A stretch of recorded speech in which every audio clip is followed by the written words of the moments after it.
that Good you've evening, ever everybody, seen. and welcome here to TSSR Game Time live presented by MP. As tonight we're Field bringing Days you is coming October 8th and 9th. With exclusive 8-man savings football just for as Prime the West members. Central Heat are traveling up Don't to feel like a Galva to big take on the deal. Galva Wildcats. Shop deals He on coming to this electronics, game with a fashion, and record more this Prime Big Deal of Days, 3-0 on the October season. 8th and 9th. Galva, the exact opposite, 0-3. These two teams met 26 in the receptions opening game for this season. 396 Final score yards in and that 6 contest touchdowns was in 58 one against game. up here This is such an in insane Galva, stat so line the that it gave us repeat absolutely no choice but to name both Garin these Catholic's squads Hayden as Clare the as our stat freak of West the week. Central Heat This gets performance into was historic, not received only the where it opening took place in the kickoff. state of Indiana, but nationally as well. Clare's 26 receptions broke the state record for most catches in a single game, which was previously 22. His 26 receptions also put him in a tie for 6th place in the Max Preps National High School.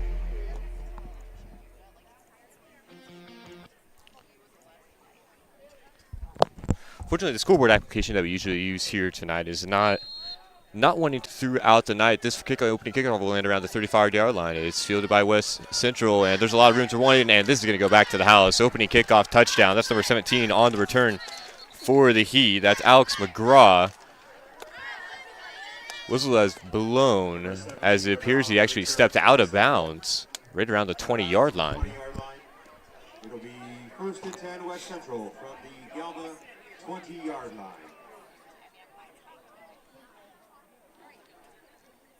Didn't quite see what happened there. He must have just, I guess he just stepped out as he was getting ready to turn that one in. Nobody to beat back there. Not sure, maybe he got pushed out of bounds. Or if he just accidentally stepped out. So West Central will take over on the Wildcats 20. Gage Stimson under center for them. We covered their game last week over in Peoria Heights. Here's this end-around play. We saw a lot of this last weekend against the Patriots. This is number 34 on the carry. That is Kyle LaFerry, and he's going to be tackled down. It's going to go for a short gain and give him about 3 to 4 yards on the play. That'll set up the Heat for 2nd and 6. Brings up 2nd down, 6 yards to go for West Central. Again, opening quarter of action here in Galva.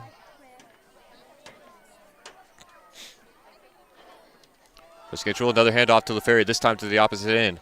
LaFerry picks up a block down the field, and he's going to be close to first down. He's got it. Number 34. So that's at West Central for 1st and goal after the long kickoff return by Alex McGraw. 1st and 10.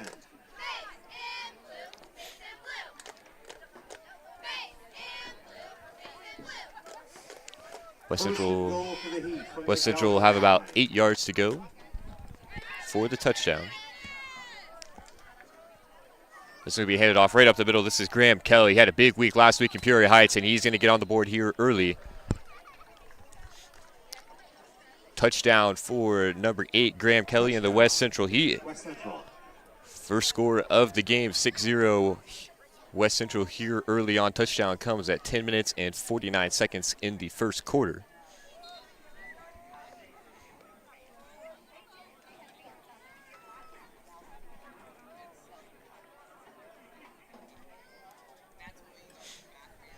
West Central set for the 2-point conversion. It's going to be Kelly up the middle once again. He's going to be met by a swarm of Wildcats, but he's going to keep the legs turning and punch this one in 4-2. That'll put West Central up here 8-0. Again, that touchdown and 2-point conversion came with 10 minutes and 49 seconds left here in quarter number 1. You're listening to TSSR Game Time Live presented by MDH. At Western Illinois University, leathernecks don't just blend in. Our purple stands out. Our students are innovative, creative, and resilient. At WIU, there's limitless potential, with campuses in Macomb, the Quad Cities, and online. Visit wiu.edu/potential to become a leatherneck and get an education that stands out.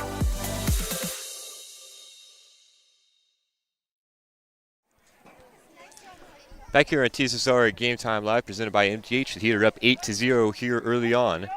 And West Central's game last weekend against Peoria Heights, the teams combined for 100 total points. 62-38 was the final over there against the Patriots.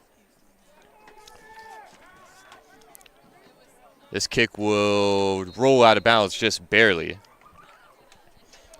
Nice job there by Alex Gustafson.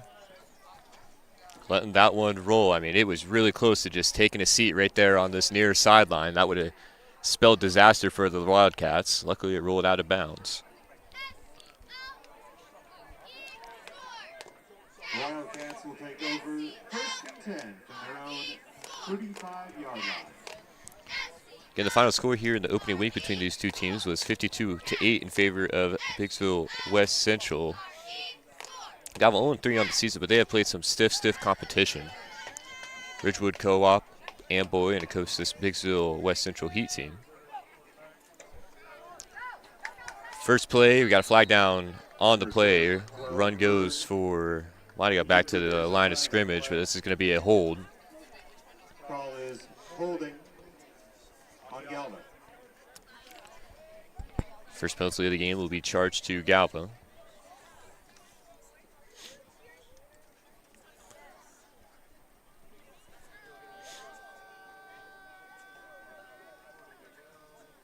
The holding call will take it back 10 yards. Brings up 1st down, 20 yards to go. So after 25-yard line. the penalty on the first play of the drive, Galva will now be faced with a 1st and 20. Cyrus Hurd, the quarterback, playing out shotgun, fakes the handoff. Quick slant to the outside, and the pass is dropped. A little bit of room to run there for Braxton Holstrom, just couldn't quite reel it in.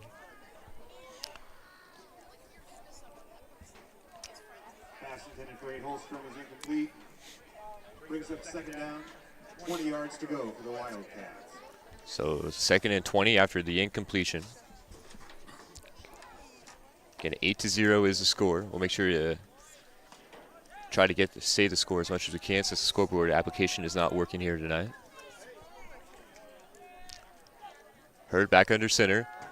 Looking deep downfield, up over the middle. He's got a man. That's number 18 on the reception. That's Blake Stahl, and he's got a lot of room to run. Blake Stahl to the 20, to the 10, and the end zone.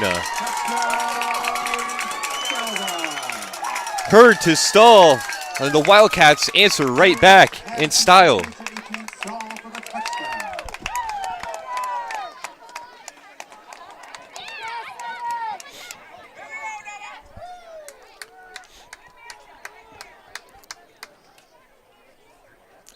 And what an answer there after the penalty on the first play. You get yourself set back 10 yards. You drop the pass in the flats, and then you get a big hitter downfield.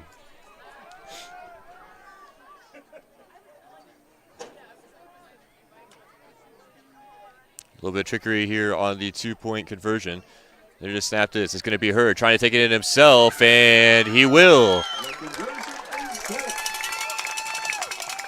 The QB keeper to Hurd is good for 2. And, folks, we are tied here at 8. And that one came quickly. 10 minutes and 17 seconds left on the clock. You're listening to TSSR Game Time Live presented by MDH. We'll take a quick break and be right back with you for Biggsville West Central's second drive of the game.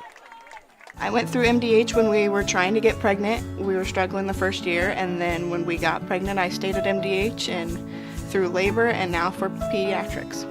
My experience was nothing short of phenomenal. I was met with amazing staff members who helped me through concerns that I had when she was first born, helping me learn how to be a new mom. It was really reassuring and comforting knowing that I had so much support and kindness around me. My entire pregnancy at MDH was amazing.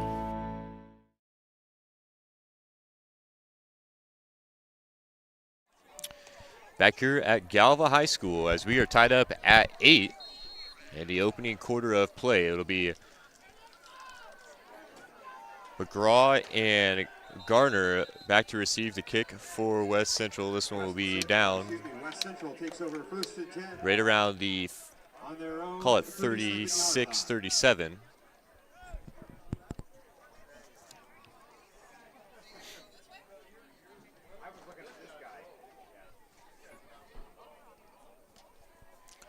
We've had 2 quick opening drives by both of these squads. Hasn't been 2 minutes of game time come off the clock quite yet, and we've got 2 scores on the board.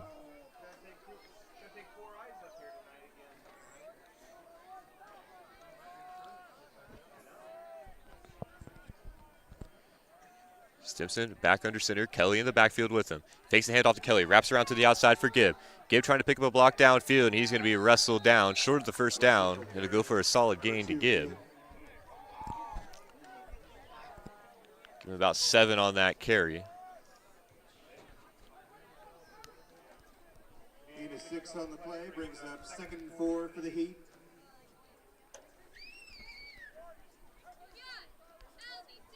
Second and 4 for West Central. Didn't see much air attack out of them last week against Peoria Heights. Did all their damage on the ground. Graham Kelly, I believe, had five touchdowns in that game. 5 on the play. 5 or 6. I mean, 62 points. It was easy to lose track in that one. So we got a lot of movement. This penalty is going to be charged against Galva. Calls encroachment on the defense. A 5-yard penalty. So that's going to be a 5-yard penalty and a first down.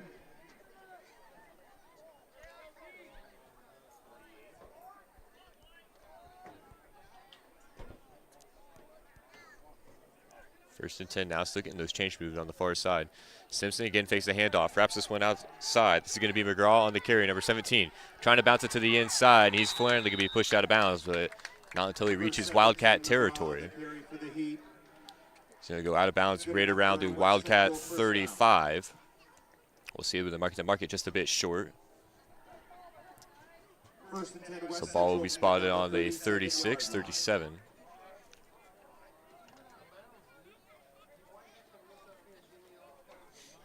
Eight to 8 is the score.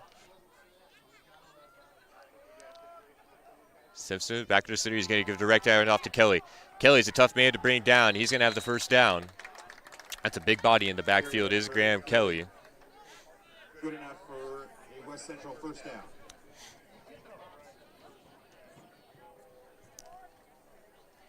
Give him 11 or 12 on the carry there for Kelly.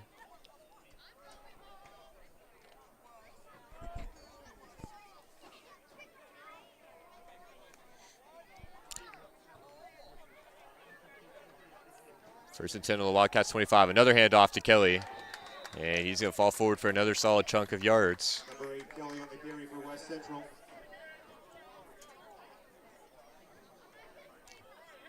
We'll go for about 5 on the carry to Kelly. 8 minutes and 30 seconds left to play here in the opening quarter. 8 to 8 is our score. Okay, we had the long opening kickoff return by West Central. That sets them up with great field position. They were able to punch that one in fairly easily. And then Galva answered right back with a long pass play down the field. Another handoff to Kelly. Nice tackle there. Oh, just kidding. That was actually Stimson on the keeper. Man, he had me. He had everybody. Stimson walks into the end zone virtually untouched.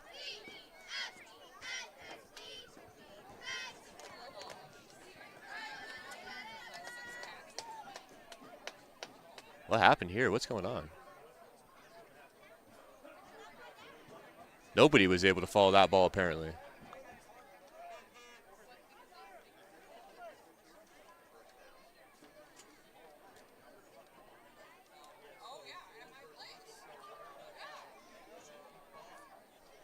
So I think what might have happened, there's the ref blew the play dead before it was. I'm not sure exactly what happened. Stimson was in the end zone, but they're going to go for a gain there. And Stimson will drop back to pass. Looking downfield, it's going to be a little bit overthrown in the end zone. That pass was intended for Peyton Woodbury. Intended for number 22, Woodbury is incomplete.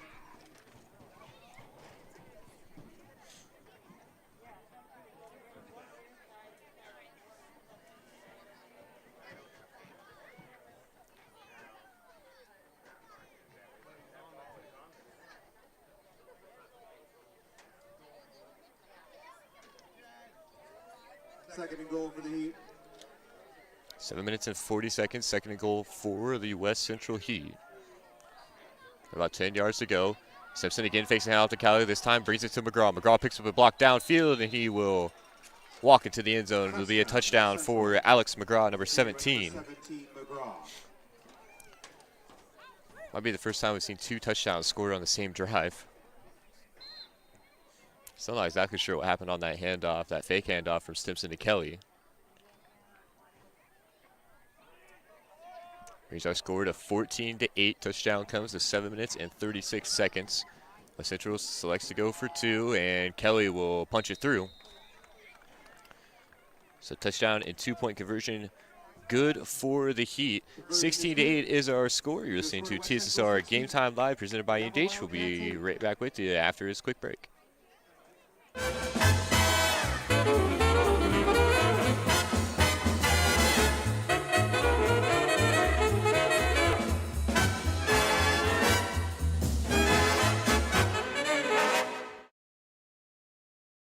Well, I've always had an interest in the medical field, and then growing up, I actually went through physical therapy myself for an injury, and that got me back to playing my sports and the activities that I loved. So seeing that firsthand, I got to see how much physical therapy could really benefit others.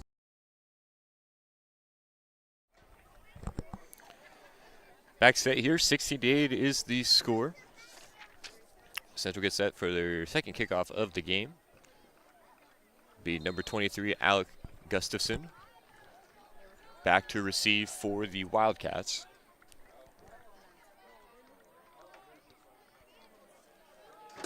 Gustafson comes up, fields it on a knee, and he's going to be marked down. Fields it around the 25.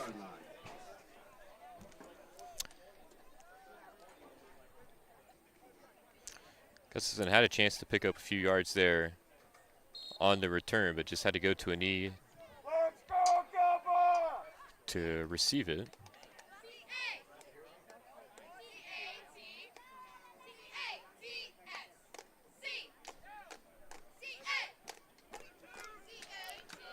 Wildcats spread out wide here. This is Hurd in the backfield. He's going to look to pass once again, trying for that quick hitter to the outside. Pass was intended for number 18, Blake Stahl.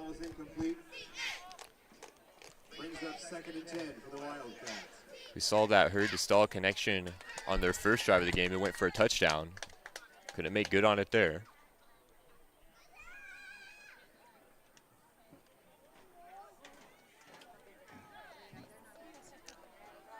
Hurd once again, empty backfield. And the hard count there will draw a couple Heat offsides. That was 68 and 51, Lucas Wood and Caleb Thompson. Jumping offsides for West Central, so we'll move for the ball forward 5 yards onto the Wildcats 30.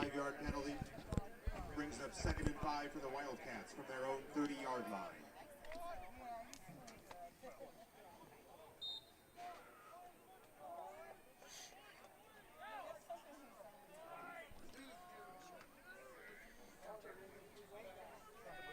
Again, same formation here for Galva. Hurd fakes the pass, and he's going to look to run, but he's going to be swallowed up. This play might go for a short loss. That was Thompson and number 16, Jordan Kane, on the tackle for West Central. He'll lose about half a yard on that carry.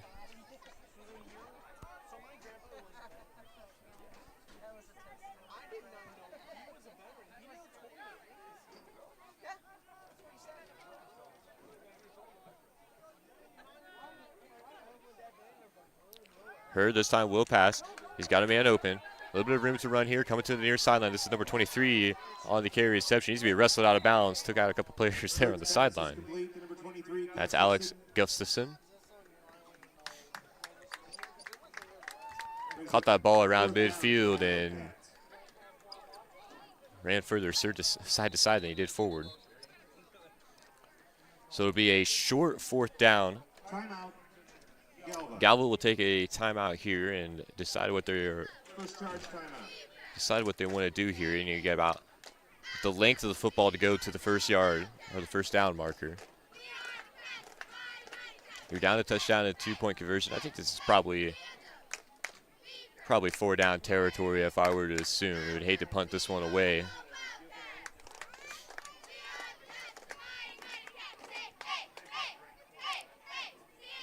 But we've seen just the one run play out of Galva here tonight on that first play of the game in which they were called for a hold.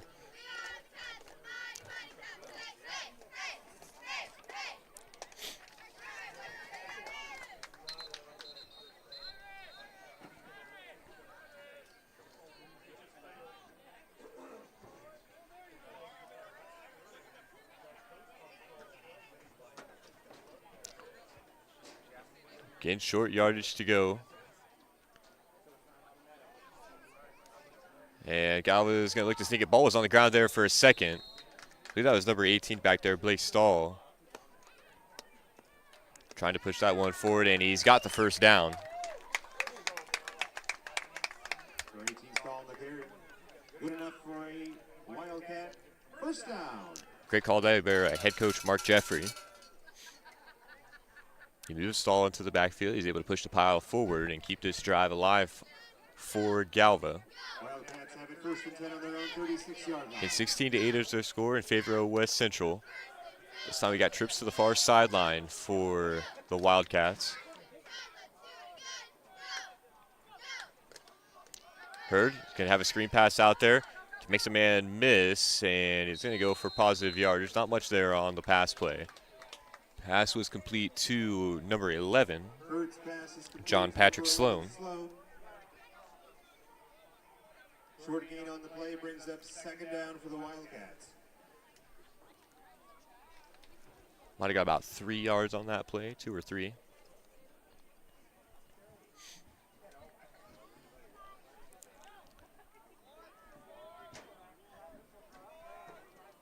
Second down now, 5 minutes and 15 seconds to play here in the opening quarter. Hurd looking downfield once again. Here's a long ball. This was going to be nicely covered, almost intercepted there. That was LaFerry on the coverage. Pass was intended for Stahl. Threw it in to a couple Heat players down there on the pass coverage. We got Alex in the chat saying hi. Hello, Alex.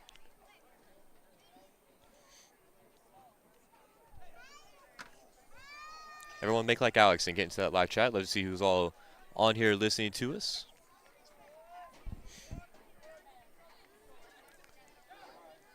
So after the incompletion now, Wildcats 3rd and 7. Hurd draws back pass once again. A little bit of miscommunication there, one would assume. Pass was intended for Tommy Funk. And now you're at 4th down and 7.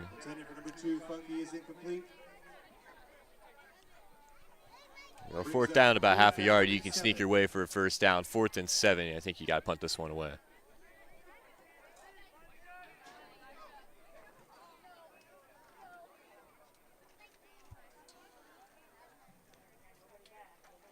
Nobody back to receive for West Central. It's going to be a fake punt, and this is actually going to be caught and for a first down. My goodness. Tommy Funk will catch that pass, and that's going to be a Wildcats first down on the fake punt.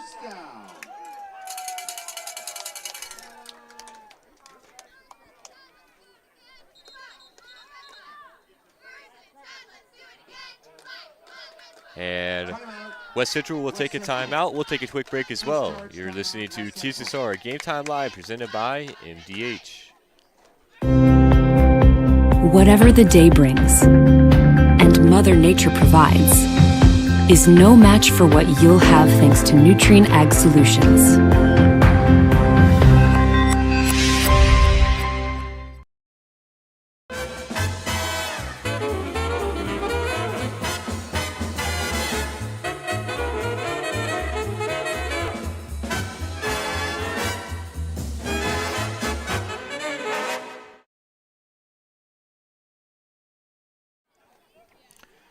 Back here in Galva, as West Central has an 8-point lead, 16-8, with 4 minutes and 23 seconds to play in the first quarter.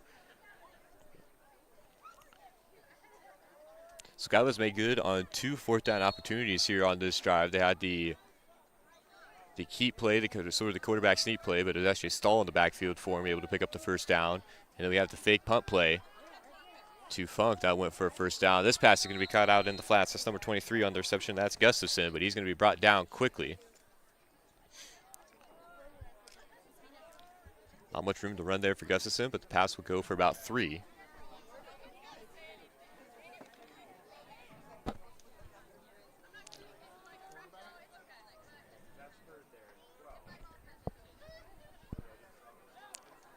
So definitely 2 very different looks for these teams offensively. Galva likes to do a lot of their damage to the air. West Central loves to keep it on the ground.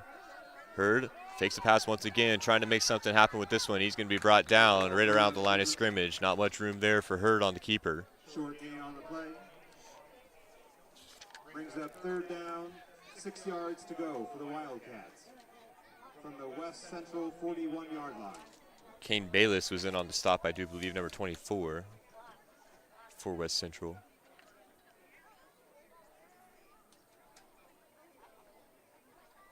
Or it might have been 34 LaFerry, actually.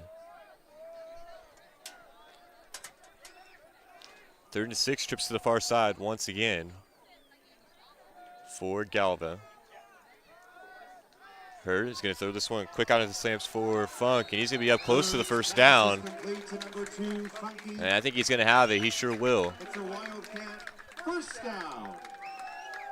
Wildcat first down.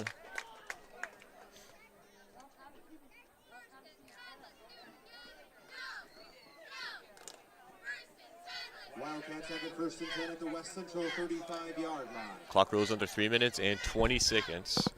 Wildcats have the ball on the West Central 35. It's slow, methodical drive through the air here for Galva. Hurd back to throw. He's got a man wide open. This is number 18 on the reception once again. That's Stahl. He has one touchdown in this game. And that pass is going to go for another nice chunk of yards. That's going to be another first down. Good enough for a Wildcat first down.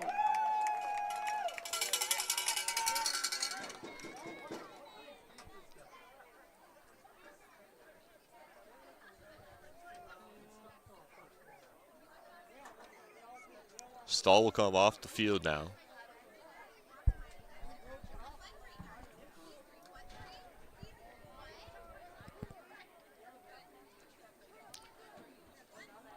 Hurd in the backfield. We got trips to the short side this time. Hurd, quick hitter to the outside. This is Gus on the carry once again. He's able to break one tackle, but he's going to be brought down by a swarm of Heat players there. Hurd's pass is complete to 23, Gustafson.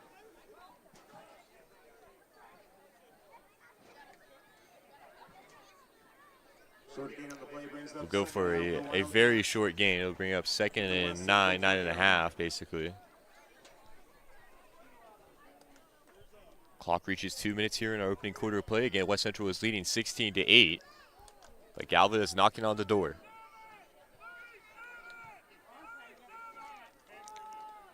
Hurd has a man in the end zone. Ball's a little bit underthrown. Nice coverage there by LaFerry. Is there a flag? No flag. Pass was intended for Funky. Pass is intended for number 2, Funky. LaFerry there on the coverage. Brings up third down for the Wildcats. We saw LaFerry last week against Peoria Heights. Did a nice job covering the receivers downfield. He had that one long pass play where he really played great coverage. It was just a better catch on the other end. And he was able to break up a few passes there late in that one as Peoria Heights looks to come back. Here's Hurd this time. Quick hitter. This pass will be caught by Holstrom. And he will be brought down short of the Heat 15. So it's going to be another 4th down opportunity for Galva. They've already converted twice here on this drive. They're going to look to go for it once again. Of course, you have to in this situation.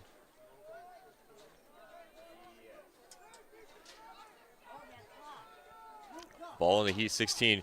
Low snap there. Ball hits the ground. We got a flag down on the play. Flag on the play. It's going to be charged against Galva. It'll be a false start. I believe it was one of the receivers there on the outside.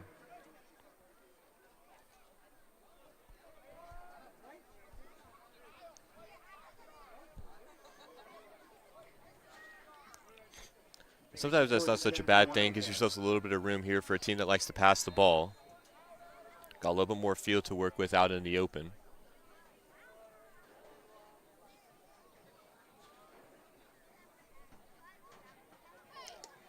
Clock will roll under a minute to play now.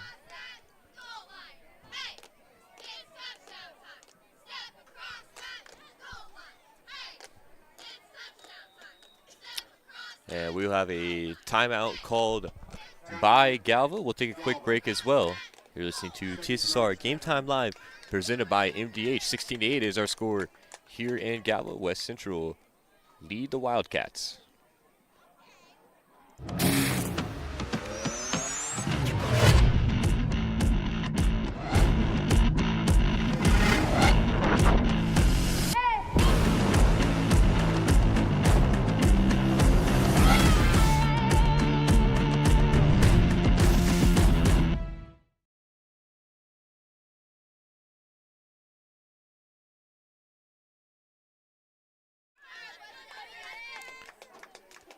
Back here on TSSR Game Time Live.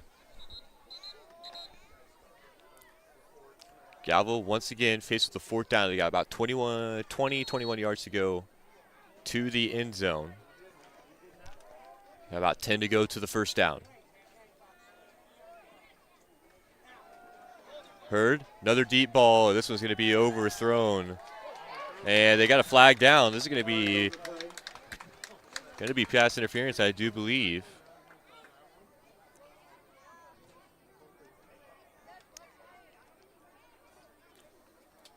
I'll be on the ferry, so this ball's going to be spotted. West Central.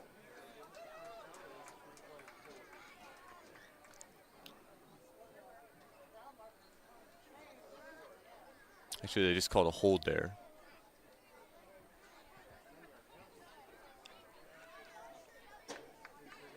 So that should be a first down.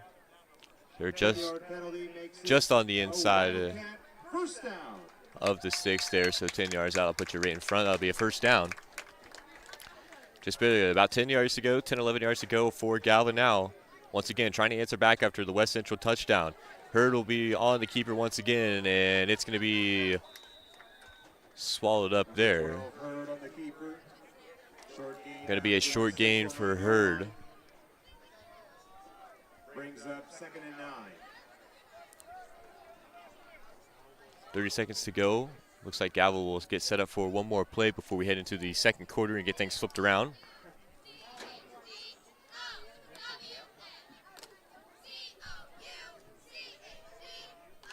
Ten seconds, 9 yards to go.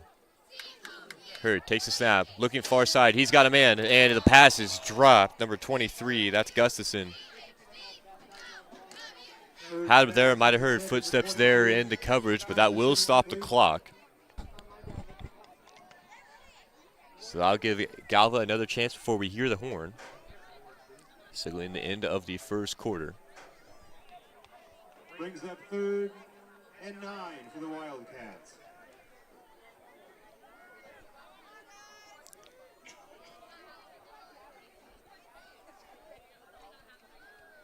Third down and 9. Last play of the first quarter. Hurd's going to look to the near side, throws. That's nice coverage there and a better catch. It's going to be short of the goal line. That was McGraw on the coverage.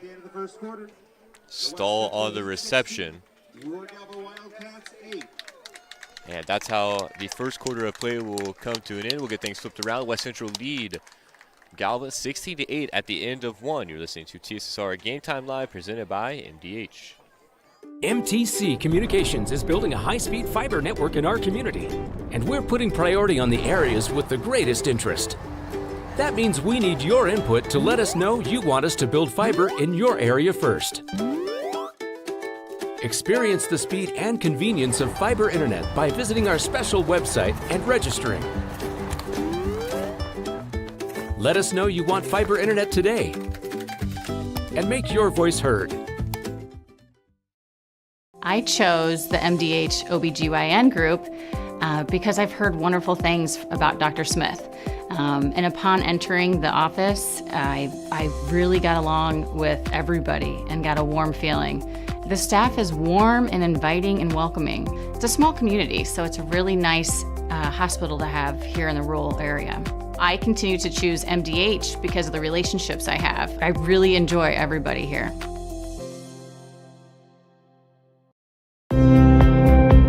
Whatever the day brings, and Mother Nature provides, is no match for what you'll have thanks to Nutrien Ag Solutions.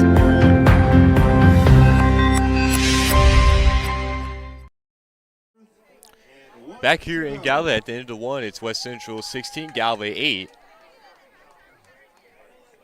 Galva will have the ball 4th and 1. They're about 2 yards out from the goal line.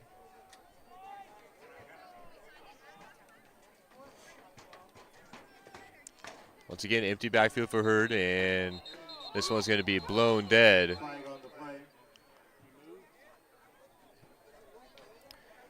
believe it's going to be a false start on the Wildcats.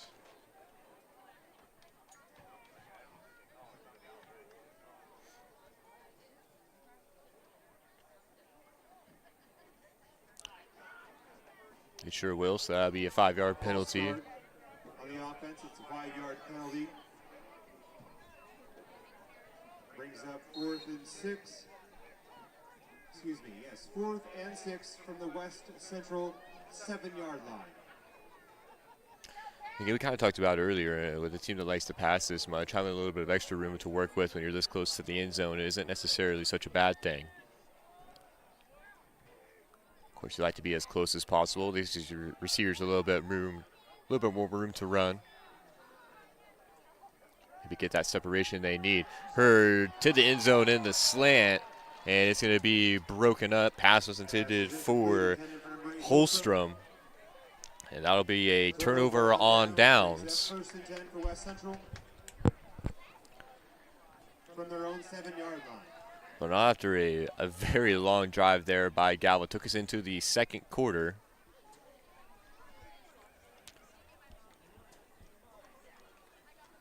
I believe they started that drive with around 7, 8 minutes on the clock.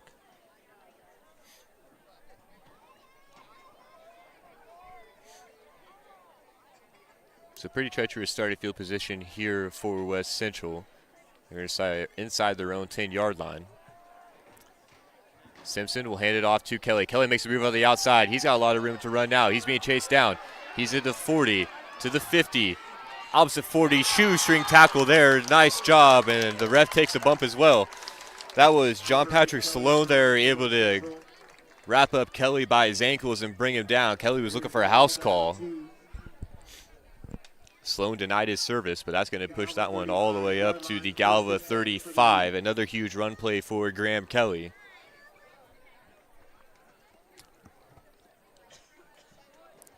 Tackle on the play was number 11, Slow. If you haven't seen West Central play this year, you got to get used to seeing that. Kelly is a hard-nosed runner. Again, just such a big body, tough guy to bring down. This was going to be wrapped around to the outside for Gibb, and he's got room to run, and Cooper Gibb trying to bring him down, but he's going to stumble his way into the end zone. Touchdown, West Central. So after a long, meticulous drive by Galva that came up just short, it only takes West Central 2 plays to score this one. The long run to Kelly, and Cooper Gibb able to push that one through for 6. Extends West Central's lead to 22-8.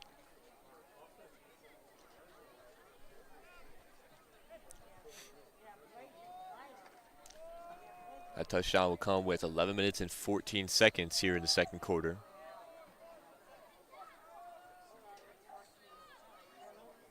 Stimson hands it off to Kelly, trying to push the pile forward. I can't tell. I think he might be just short. He will be. So Kelly will come up just a bit short there on the 2-point, but West Central will extend their lead 22-8. As we'll take another break here on TSSR Game Time Live, presented by MDH.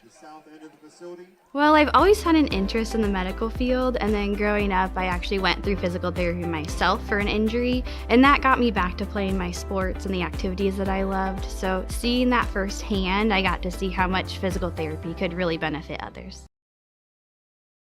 I chose physical therapy because I knew I wanted to be in the healthcare field. I wanted to be able to help patients in some way related to more in depth. We get to know our patients, and that's really what kind of sets us apart. So after that quick 2-play drive after the turnover by downs by the Wildcats, West Central will get set to kick off once again. It'll be Gustafson back to receive for Galva. 22-8 is our score. 11 minutes and 14 seconds. The touchdown and failed 2-point conversion attempt come for West Central. Good, sorry about the scoreboard. I tried to get it to pull up, and it just aired out on me every time. Here's a short kick. Nice job on the hand, Scott. And actually runs a man over. This ball is going to be started right at midfield. That's number 87, Ben Burris, the freshman.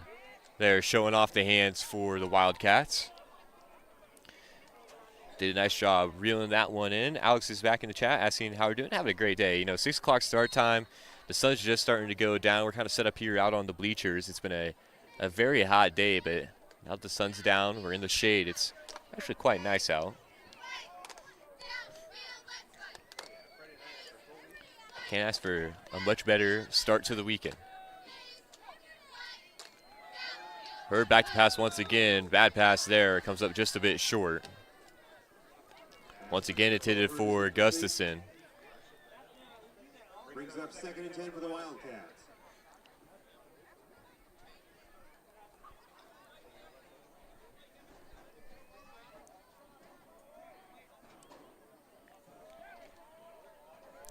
And Galva really putting this West Central pass coverage under pressure. Just 3 down linemen for West Central. Hurd's going to look downfield once again. He's got a man. Nobody picked him up there. Big hit downfield. The ball is out. Didn't see it coming. That's John Patrick Sloan. Took the big hit. But a great catch. He pops back up. That's going to be Wildcats first down. Another huge pass play through the air. West Central just completely lost coverage there downfield. All the way up to the Heat 20-yard line.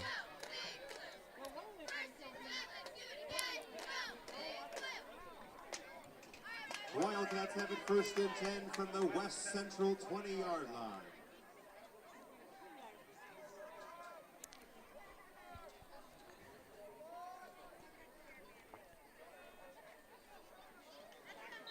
Here we got a flag down on the play.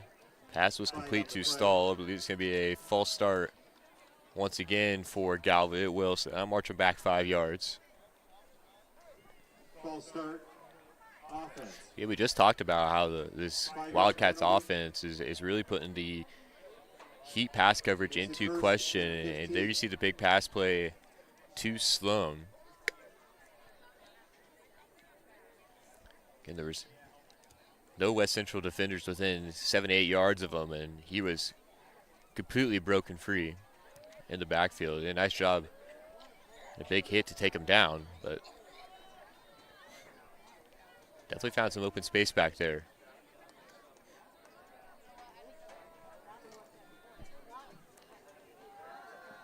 Hurd looking to the far sideline once again. Nice reception there. That's Stahl able to reel that one in. It'll be a pass play that will go for about 7 to 8. Gain of 6 on the play. PA announcer calls it 6, so that'll be 2nd and 9. Now, according to the scoreboard, 10 minutes and 10 seconds left to play before the halftime break. And our score is 22 to 8 in favor of West Central. Galva had it very, very close on their previous drive. Just turned it over on downs thanks to an incompletion. Hurd is going to look to scramble to the near side. Pass will be complete to Sloan once again. It's going to be another short gain. About 4 on the reception there. 3rd down, 5 yards to go for the Wildcats. 3rd and 5 for Galva.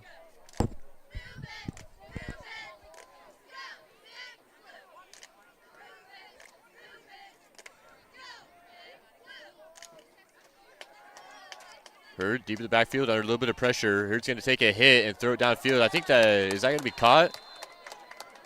I believe he trapped it on the ground is the way it looked from here. Yep, they're going to call it an incompletion. Pass was intended for Stahl. Stahl did a nice job coming back to that one. Hurd underthrew him just a little bit. Tried to make a play on that one. Thought he had it. Again, I'm pretty sure that ball bounced up off the ground, trapped it off the turf.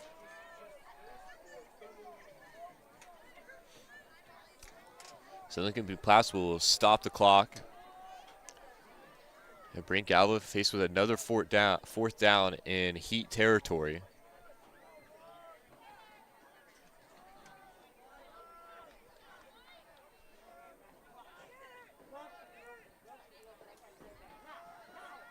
Hurd again under pressure. Nice coverage there on the far side. Flags will stay in the pocket, so it'll be another turnover on downs. Pass intended for Smith. Incomplete. Better job in the pass coverage there out in the flats for West Central. First and 10. So once again, West Central will take over deep in their own territory. They'll have it to start their drive at around their own 15-yard line.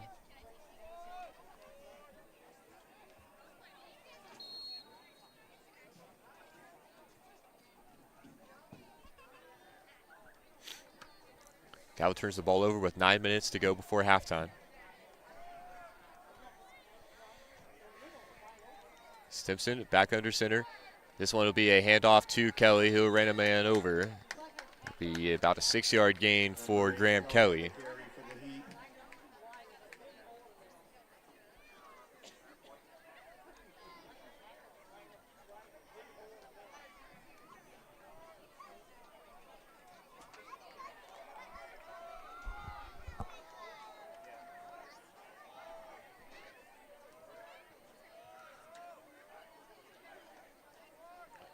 Simpson this time will hit it off to LaFerry. He gets hit in the backfield, and he's eventually brought down there. Is number 2, Tommy Funky, able to clean up that tackle. I believe it was number 26 that snuck his way into the backfield. Or excuse me, that's number 28. That's Landon Rodseth. Was able to make the initial hit on LaFerry. And then Funky was able to drag him down. So I'll go for a short loss on the play.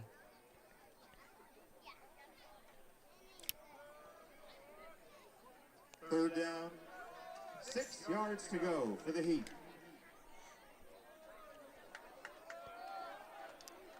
Third down now for West Central. Right on their own 20.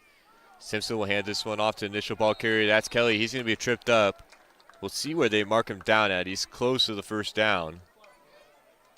And they will give it to him, so it'll be a first down for West Central.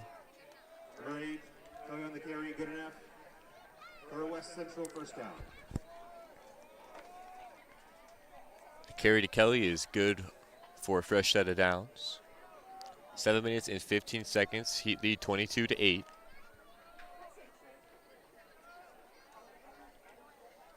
But Galva really has done a nice job marching the ball down the field, just haven't been able to cap off those drives.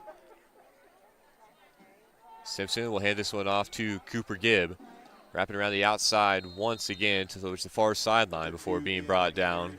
He's going to be brought down inbounds, so the clock will continue to run. Go for about 5 on the carry to Gibb. 8 of 5 on the play. Brings up 2nd and 5. From the West Central 30-yard line.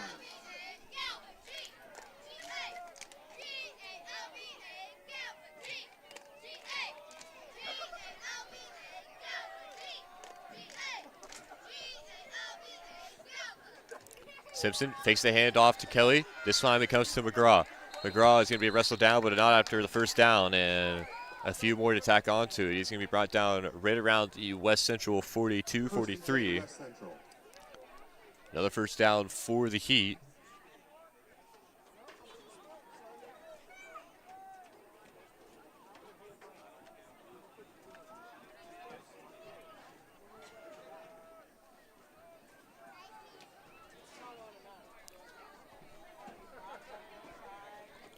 First and 10 play, Stimson this time will keep it. Dropping back to pass, he rolls out to the nearest side. He's got a man downfield, ball's going to be underthrown, however. This pass was intended for number 22, Peyton Woodbury.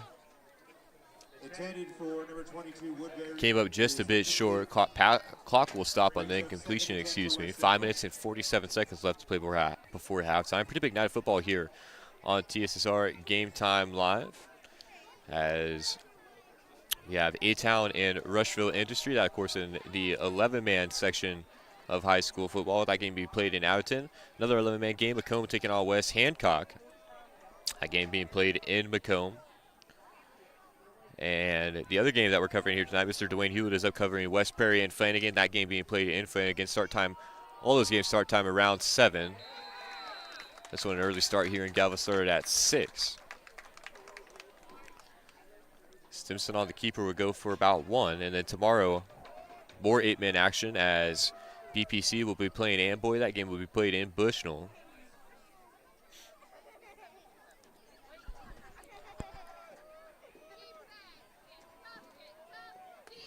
Third and 9 for the Heat.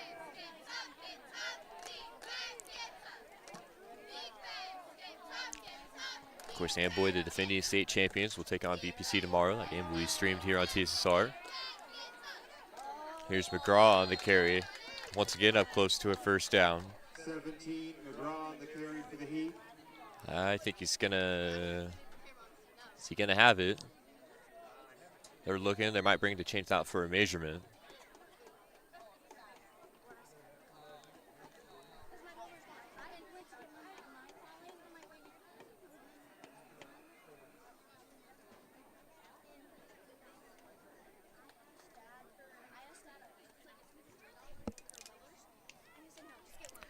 Let's see here. This one's very close.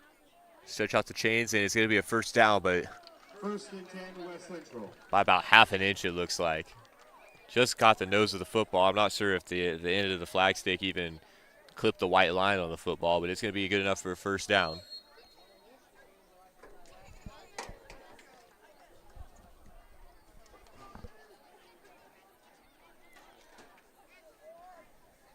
So Central now working in Wildcats territory.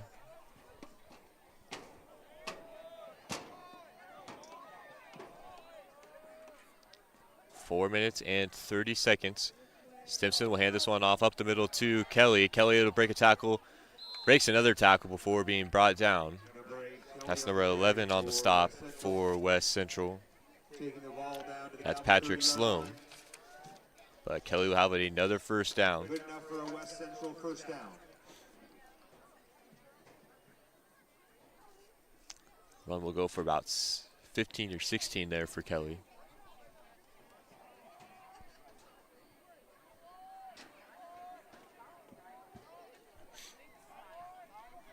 Just over 4 minutes to play. This handoff will come to LaFerry. LaFerry picks up a block downfield, and he's going to be wrapped up and brought down.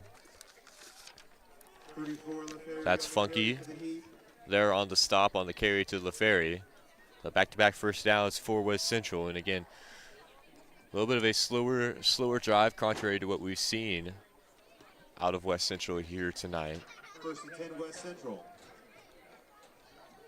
We're not having many issues moving the ball down the field.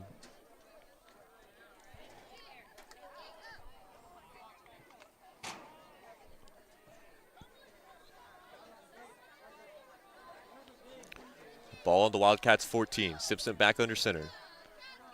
Facing handoff, Stimson's going to look to pass once again. Has a man in the end zone, and nice job there on the coverage. I believe that's number 8, Braxton Holstrom back there. It was in the hands of Woodbury. Woodbury had both hands on it. Holstrom did a nice job just taking a swipe at the ball, was able to knock it loose. It's a great defensive play there by Braxton Holstrom, able to save the touchdown for West Central.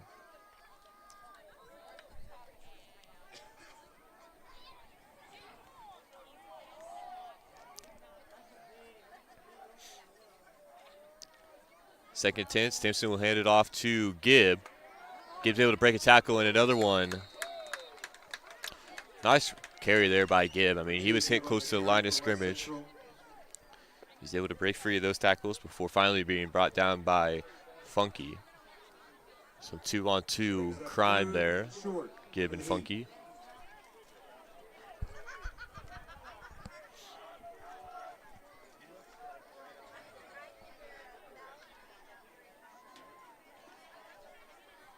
Two minutes and 45 seconds. Heat lead 22-8, looking to build on that lead here.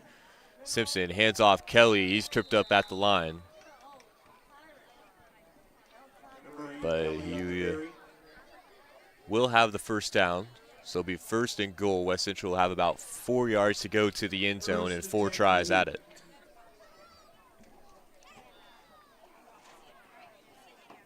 First and goal for the Heat from the Galva 3-yard line. So short yardage situation here. Again, 4 tries to punch this one in, out from 3. They'll go right to Kelly, and Kelly will walk into the end zone. It'll be another touchdown for Graham Kelly and the West Central Heat. That'll extend their lead to 20 now.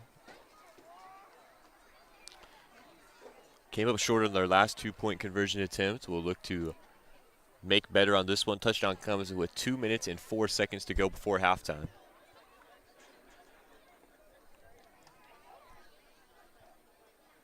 Stimson fakes the handoff. They're going to look to pass here on the 2-point. Nice ball there by Stimson. Bobbled in the end zone by Woodbury, and will drop it. Nice coverage there by Funky.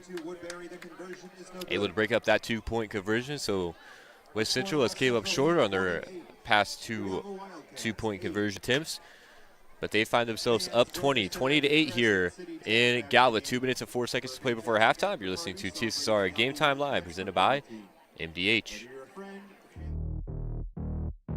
We're always moving. Scratch that. We're always moving forward. But forward can sometimes look a little backwards, or like circles, or like nothing at all. But we never stop. We never stop because life never stops.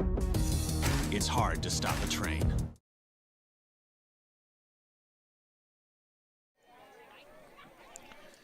Back here in Galva, West Central finds itself in control here in the first half. Once again, Galva has done a really nice job pushing the ball down the field. Just hasn't been able to cap off those drives to this point. This ball is going to be fielded by number 11, Patrick Sloan. And ball, I believe, hit the ground there for a second. Luckily bounced right back into the hands of Sloan. So Galva will start another drive in their own territory right around their 37.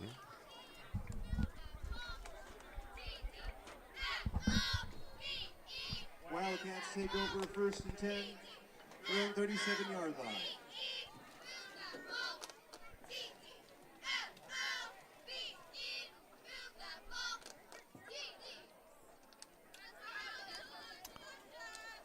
I believe just one timeout remaining for the Wildcats, as they called their other 2 in the first quarter as they were trying to push one through for a touchdown. So they got one timeout and 2 minutes on the clock. Low snap here. We'll see a run play now this time. Second run play of the game, and it's going to go for positive yardage there. That's going to be Stahl on the carry. Number 8, Holstrom on the carry for the Wildcats. Or excuse me, that's Holstrom. Not Stahl. Stahl 18, Holstrom 8. Brings up 2nd and 7 for the Wildcats. Big game. Wildcats looking to go quick here. Pass play down the field. Ball will be dropped along the far sideline. Gustafson trying to reel that one in. Couldn't do so. 30 seconds have rolled off the clock now. Of course, clock stops on an incompletion.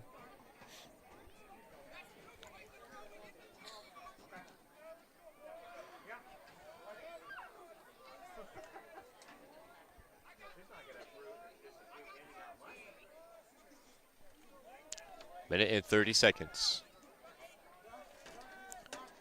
Third down play for Wildcats. Low snap there. Hurd's going to try to make something happen with it. He runs a man over, and he's got the feet still moving. Nice job by Hurd, and he's going to have the first down up past the 50. Hurd runs a man over there on the line of scrimmage. Able to stay on his feet and pick up a Wildcats first down. And Hurd will snap. We got a player coming off the far sideline for West Central. So I think they're going to be called for too many men on the field.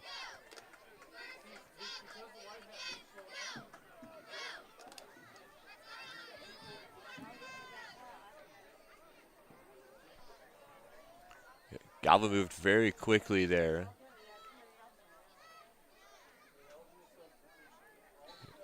Yeah, they're going to call it a legal substitution of some kind. So it'll just be a 5-yard penalty. That's 5 yards that could come up huge for Galva. Okay, looking to score as they head into the locker room for halftime. 5-yard penalty.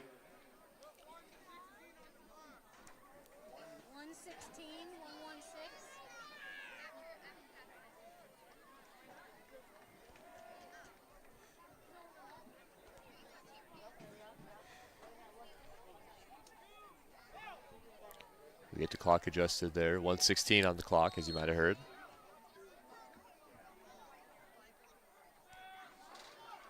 Again, Galva working with Holstrom in the backfield. They fake the handoff, and Her's going to be swallowed up there. Number 24 was the first to him. That's Xander Anderson for West Central. First man in the backfield, able to bring Her down behind the line of scrimmage. Second down. 10 yards to go. 2nd and 10.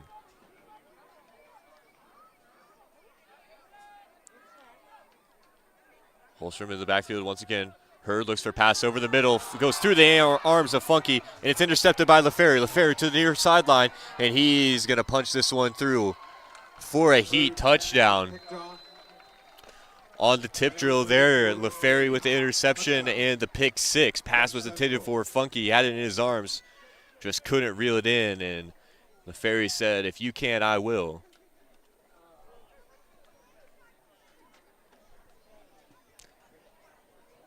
The interception and score comes at 34 seconds to go here in the second half.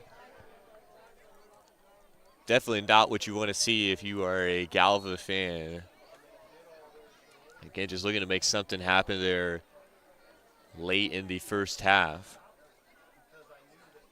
Really just a nightmare situation for the Wildcats.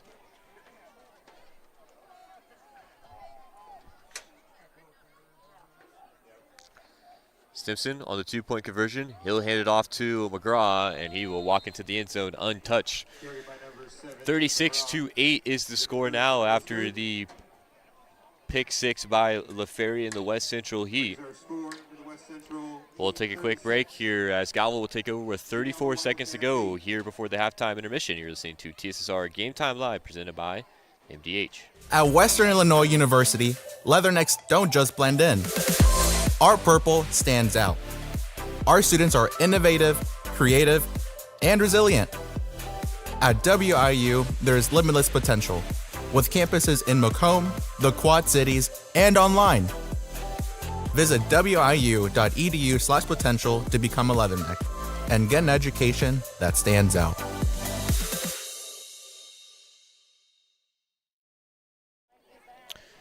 Back on TSSR Game Time Live, Heat lead the Wildcats 36-8 in the opening half of play. Gustafson back to receive this kickoff once again. It'll be a short kick, takes a couple bounces. This one fielded by Stahl. Stahl with room to run here. He's got one man to beat, picks up a block there. Stahl might take this one all the way. He's being tracked down around the 20, trying to make a move. Shoestring tackle there. Ball is on the floor, but Stahl was down. Nice return there by Blake Stahl.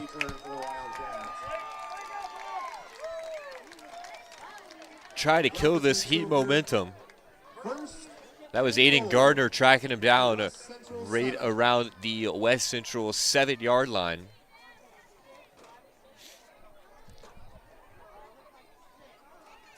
Gardner did a nice job saving the touchdown there. He got blocked right around the 30-35. I thought Gardner was going to be out of the play, but did a nice job tracking. But what a return there by Blake Stahl.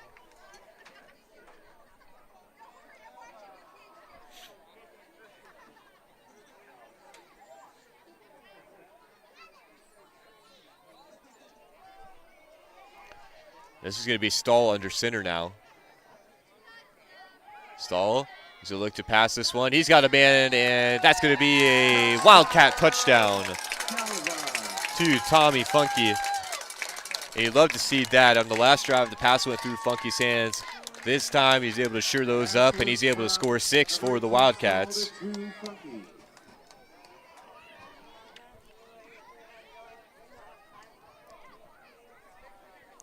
36-14. Stahl did a great job setting Galva up with some great starting field position on the return, and he's able to throw the touchdown to Funky. Here's Hurd on the carry, trying to put his head down, and he's going to come up short, I believe. Hurd is stopped short of the goal line. The conversion is no good. Our score, the West Central Heat 36, your Galva Wildcats 14. So you can see the scoreboard there, 36-14. 18 seconds to play, and man, this last minute of game time is taking for a while to come off the clock. Of course, we saw the pick six by LaFerry on the West Central side. The massive return on the next kickoff by Stahl. And that Stahl lines up under center and is able to complete the touchdown pass to Funky.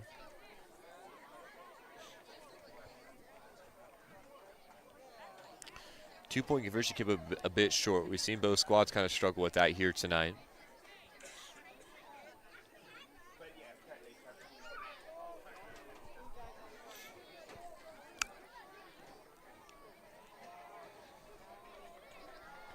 So now the Wildcats will get set to kick off back to West Central. Gardner and McGraw back to receive the kick for the Heat. Number 77, Cole Balch. On the kick, short kick this time, fielded by number 16. That's Jordan Kane. Nice job reeling that one in. West Central will start right at midfield. I believe West Central has 2 timeouts to play with here. Again, short time, just 17 seconds. But we've seen West Central able to break off some long run plays, so definitely not out of the question another score before halftime. Gonna have to do it quickly though.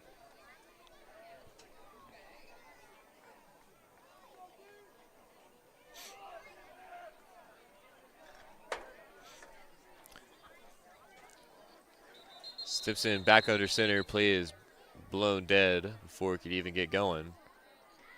As Galva will take a timeout. That'll be their final timeout of the first half. We'll take a break as well. You're listening to TSSR Game Time Live, presented by MDH. We're for agriculture. For growers, doers, whatever it takers. We're for doing things with purpose. We're for the little guy with big guy dreams. We're for agriculture. We're for you. Nutrien Ag Solutions, leading the field. The Crescent City Tap and grab this $10 gift card to enjoy tonight. 16 seconds, ball right at midfield for the Heat of West Central. Again, they lead 36-14 as we approach the halftime break. Stimpson will hand this one off to McGraw. McGraw trying to break it out to the outside, and he's going to be forced out of bounds. Clock will stop.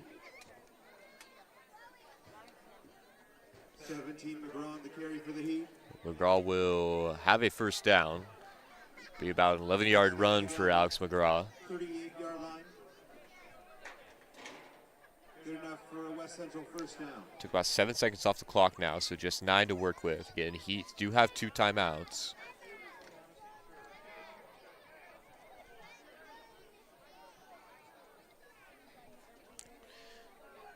I think you got about 1 or 2 plays here before halftime. Stimpson to McGraw once again. Trying to pick up a block downfield. He's going to break a tackle, and he will. McGraw to the far sideline, trying to pick up another block, and he does. Flag down on the play. McGraw is in the end zone as the clock sounds for the halftime break. I believe it's going to be a hold downfield. It sure will, so this is going to be brought back.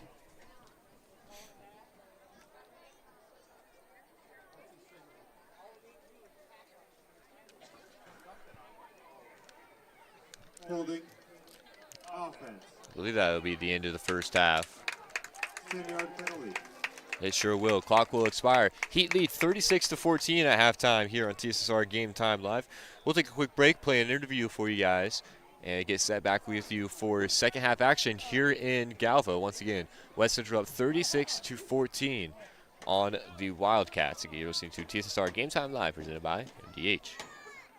All right, welcome to halftime here. Patrick Osterman with us, and we talk about behind-the-scenes stuff all the time. The guy running the board right now, kind of crazy. I don't know if you could get a much higher title running the board behind the scenes of an interview at McDonough District Hospital other than our president and chief executive officer, Bill Murdoch. But we appreciate Bill helping us out. Yeah, he's game to help with everything.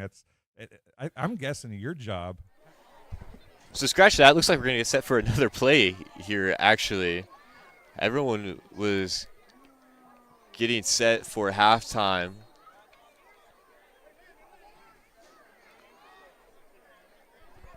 So they're going to let West Central run in one more play here. Sorry about that. West Central working on their own 19. Will have another chance to score before halftime. Stimson drops back to pass. He's got a man downfield, and they will. Man, that is tough. Everyone thought we were going to halftime, and now the pass play to McGraw will be complete, and West Central will extend their lead.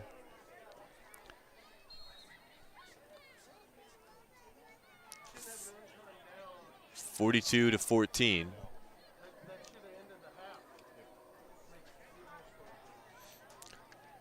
I'm not sure what happened there, why we ran a play. I mean, Stimson or McGraw walked in for a touchdown. There's a flag on the play that should have brought us to the end of the half, one would think. Here's Stimson, hands it off to McGraw on the two-point conversion, trying to push the lead up to 40. He's going to be, man, a swarm of Wildcat defenders are finally able to bring McGraw down. He's going to be short on the two-point conversion, and now we will go into the halftime break. So what was a 36-14 lead for West Central is now 42-14.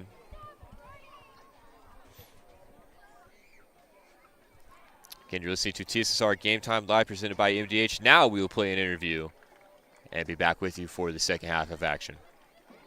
All right, welcome to halftime here. Patrick Osterman with us, and we talk about behind-the-scenes stuff all the time. The guy running the board right now, kind of crazy. I don't know if you could get a much higher title running the board behind the scenes of an interview at McDonough District Hospital other than our president and chief executive officer, Bill Murdoch. But we appreciate Bill helping us out. Yeah, he's game to help with everything. I'm guessing your job has to be a little more relaxed now. He seems to be like a pretty good guy to work with. I tell you what, Bill has done a fantastic job. You knew just how good of a person he was, having worked with him for the last 5 years prior as our chief financial officer. And when he was promoted to our chief executive officer, I was all excited about it. I think everybody in the organization was very excited about it. You talk about, do you need to do a national search?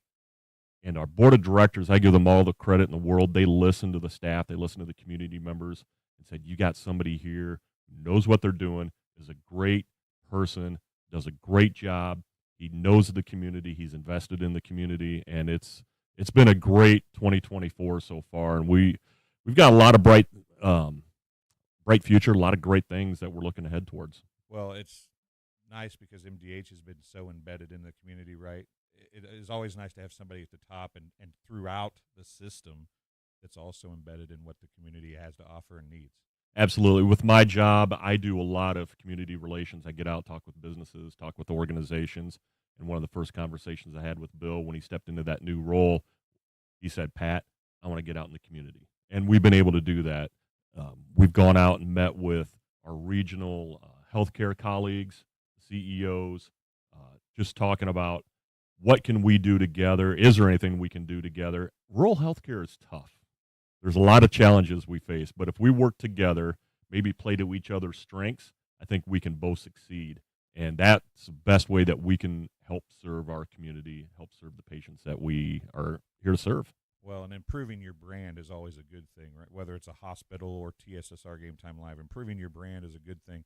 Getting out in the community helps that, but also expanding your options helps that as well, right? Absolutely. One of the things you always look at is clinical partnerships. If we can't get a physician here, is there another healthcare organization that we can do what we call a clinical partnership with? Blessing Health is a great example out of Quincy. They bring cardiologists up here, a pulmonologist. We have a urologist that comes up here once a week. So our patients in McDonough County, they don't have to drive down to Quincy or maybe Springfield or maybe Peoria, if we can find those clinical partnerships where they can be seen here in Macomb, it's just a win-win for everybody.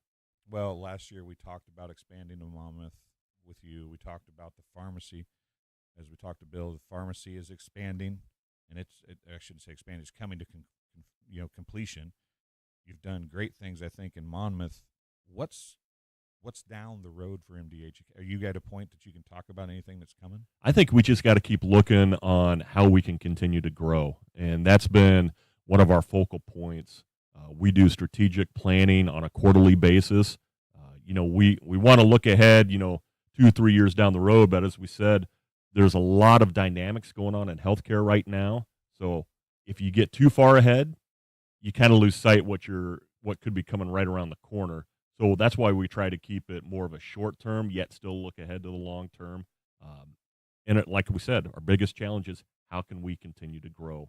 We've been here for over 65 years. What can we do as an organization, as a staff, as an administration team to make sure we're still around here for 65 years and beyond?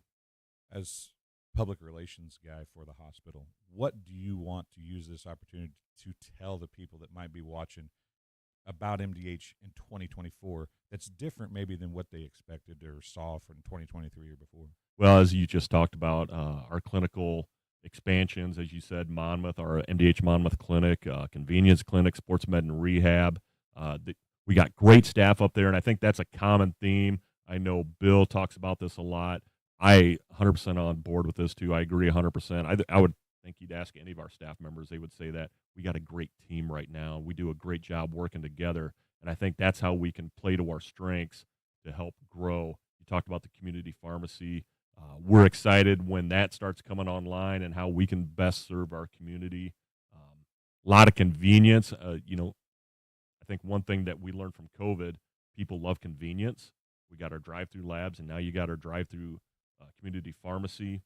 A lot of good things going on. Stay tuned. It's an exciting time right now in our organization. Well, have some fun at baseball this weekend, okay?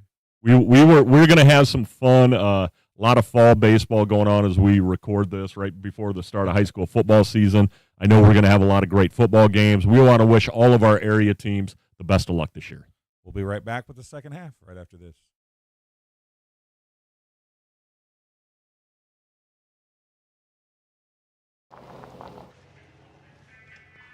Hey, Frank. Hey, Jeff. How's the farm? Good, thanks.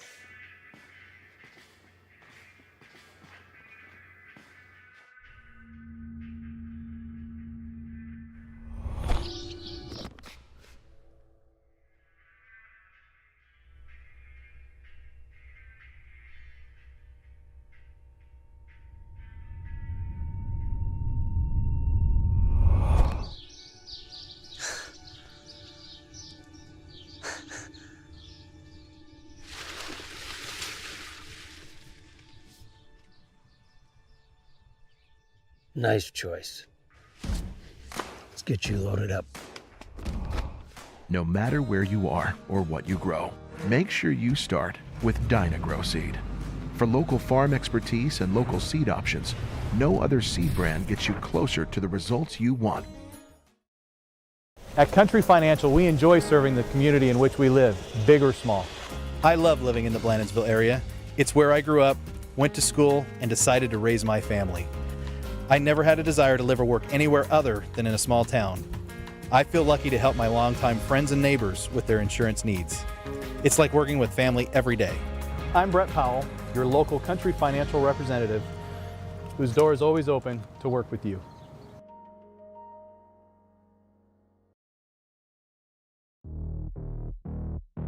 We're always moving. Scratch that. We're always moving forward. But forward can sometimes look a little backwards, or like circles, or like nothing at all. But we never stop. We never stop because life never stops. It's hard to stop a train.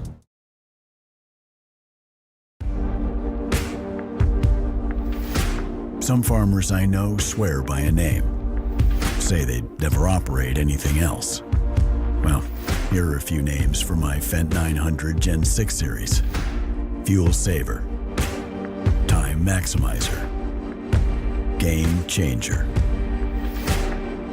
I like those names.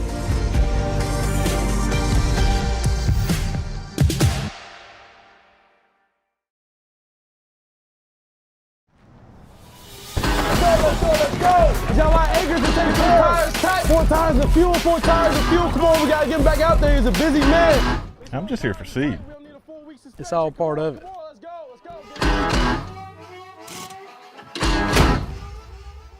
Suit up.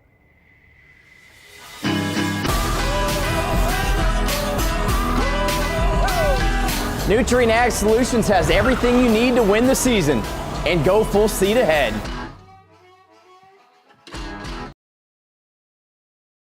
At Western Illinois University, leathernecks don't just blend in. Our purple stands out. Our students are innovative, creative, and resilient. At WIU, there is limitless potential, with campuses in Macomb, the Quad Cities, and online. Visit wiu.edu/potential to become a leatherneck and get an education that stands out.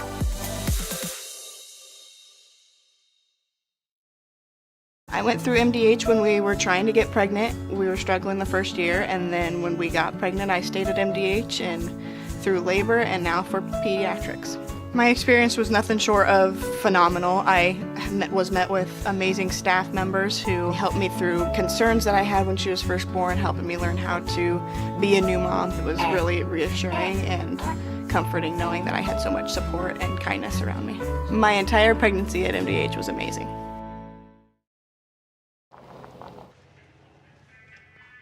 Hey, Frank. Hey, Jeff. How's the farm? Good, thanks.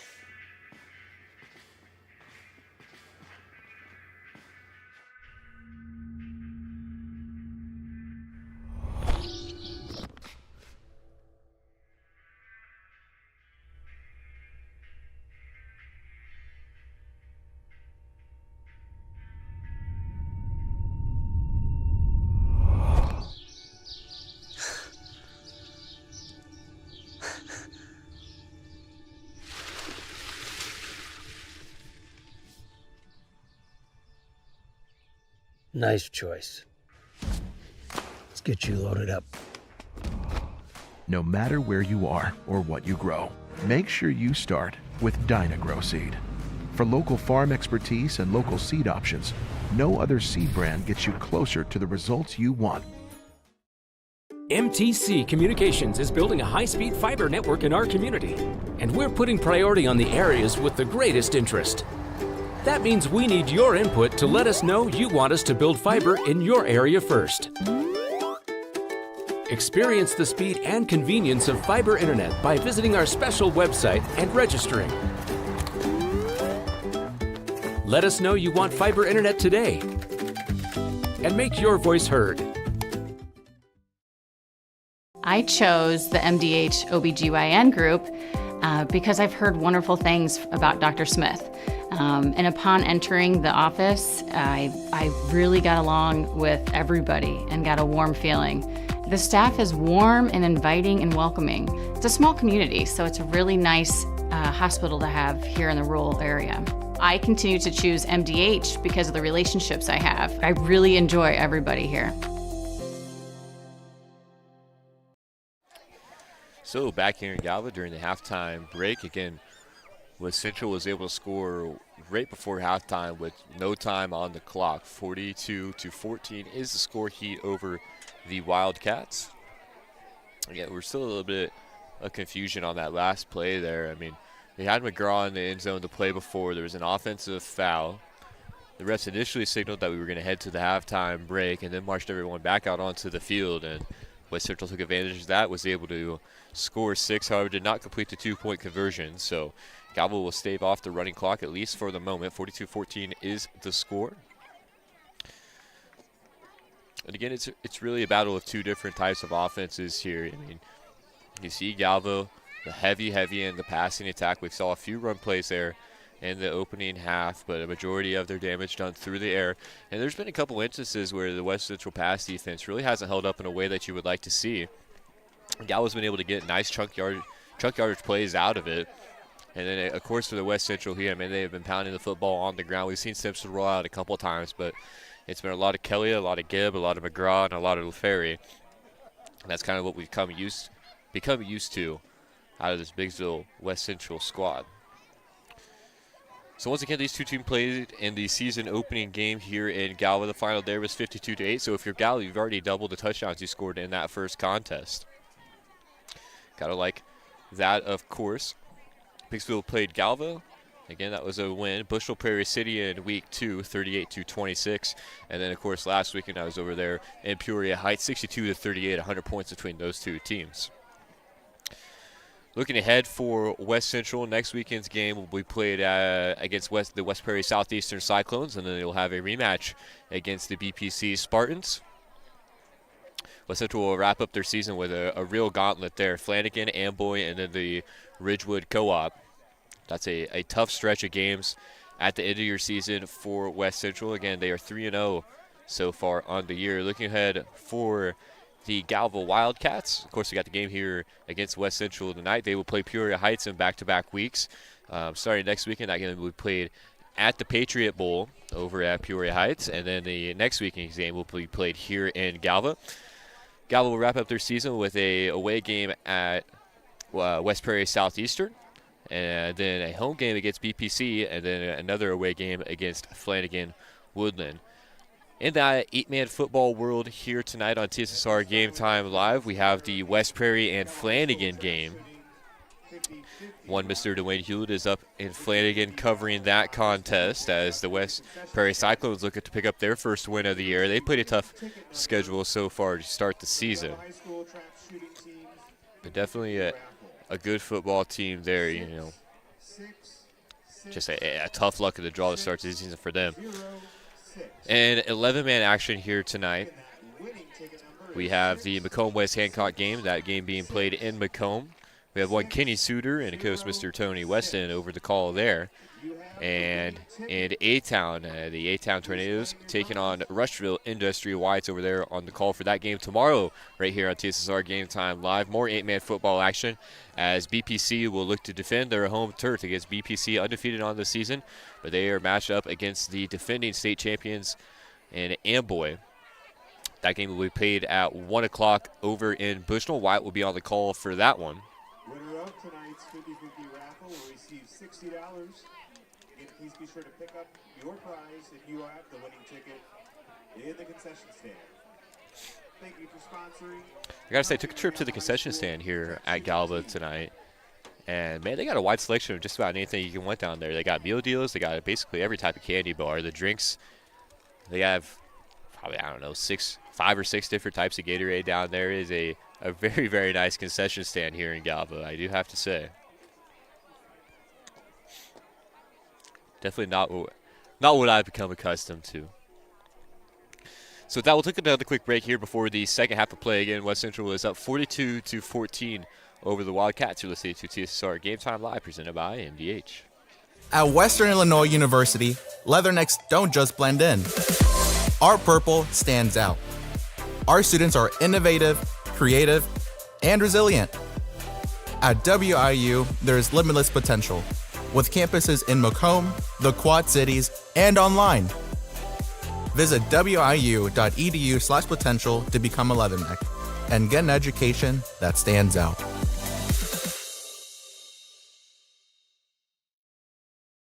I went through MDH when we were trying to get pregnant. We were struggling the first year, and then when we got pregnant, I stayed at MDH and through labor and now for pediatrics.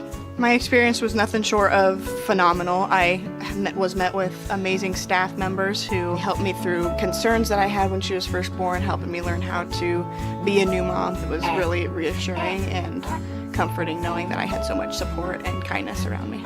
My entire pregnancy at MDH was amazing.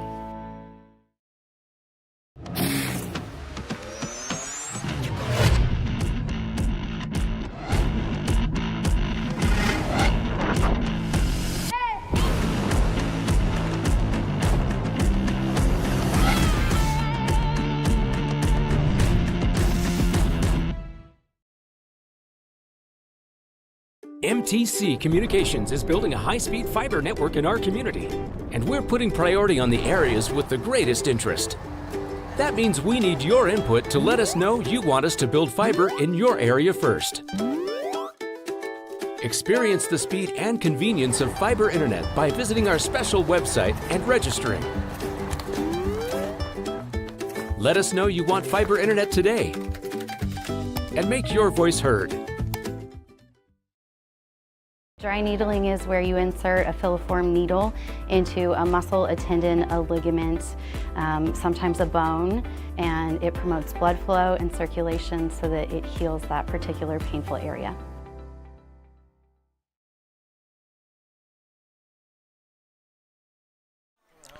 So back here on TSSR Game Time Live, presented by MDH. Once again, we are getting set for second half action here in Galva. West Central up 42-14 on the Wildcats. And Galva will get set to receive the opening kickoff here in half number 2. So we're getting everything situated here. They say up at the booth. We're actually out here in the grandstands. A little bit of a different setup here.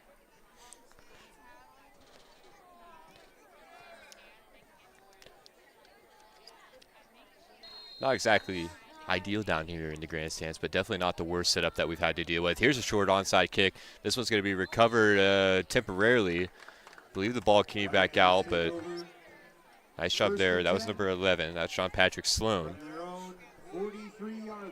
Might have bobbled it there on the way down a little bit, but was able to reel it in at the end, and that's what counts.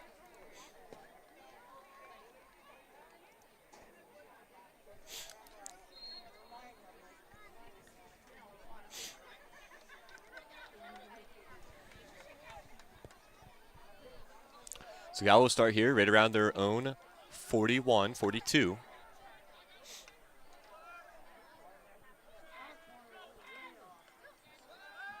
This is Stahl under center. He's got a slant over the middle. That's 23, Gustafson on the reception. Pass play we go for about 6 yards. 5-6 yards there for Gustafson. But we've seen Stahl now starting to line up, number 18 starting to line up under center for Galva. He's showing off a pretty decent arm there. He completed a touchdown pass in the second quarter to Funky. He's back under center once again. Stahl this time will hand it off up the middle. So that's going to be Holstrom on the carry, number 8. So definitely a different look here for Galva on the first 2 plays in the second half. As we got a Wildcat down on the field. He pops back up. That's number 77, Cole Balsh. And it looks like he will stay in the game. Good sign there. A little bit slow to get up. 3rd and 2nd now for Galva. And if you're on Watch Us, make sure to get into the live chat. Let us know who you're rooting for, where you're listening to and watching us from.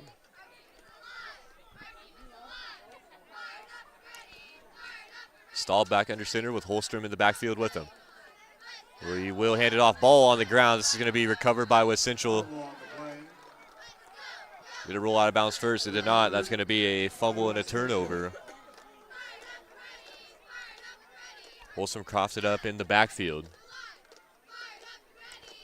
Really looked like he just never had hands on it on the handoff there. West Central takes over. 1st and 10 from their own 49-yard line. So West Central will take over right around midfield. They have it about their own 49.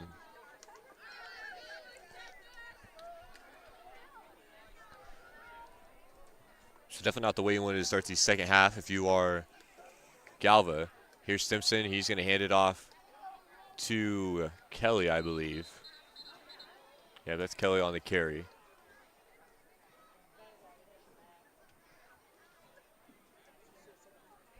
Kelly back to his feet. Run play will go for about 5. So that brings us to 2nd and 5. For West Central, able to push that one into Wildcats territory. 2nd down, 5 to go for the Heat. From the Galva 47-yard line. West Central leading by 38 here in the third quarter. 9 minutes and 40 seconds to play. Simpson hands off to Kelly once again. Nice job by that was really just a nice job by the West Central line there. I mean, they were able to push the Wildcats, the defensive linemen, all the way back to right around where that ball was going to be spotted. Just a really solid 5 to 6 yard push by the West Central offensive line, and Kelly's able to pick up the first down and keep this drive moving.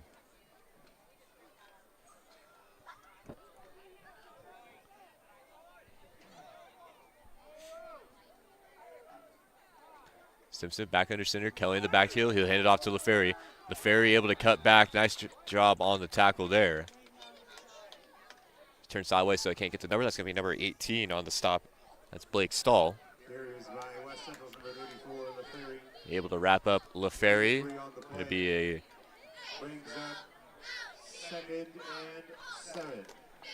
a gain of about 2. 2 to 3.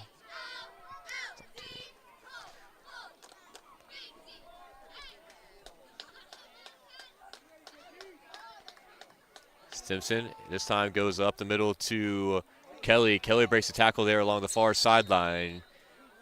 He's going to be brought down by a pair of Wildcats. Number 51, TJ Hudson, was in on the stop.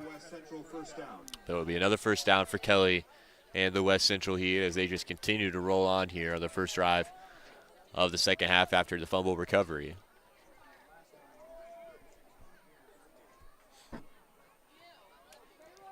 Ball spotted on about the Galva 29. Simpson hands it off to LaFerry once again. LaFerry breaks the tackle and runs through a man, I should say, on the far sideline. Stahl was in on the stop. LaFerry will have another first down for West Central.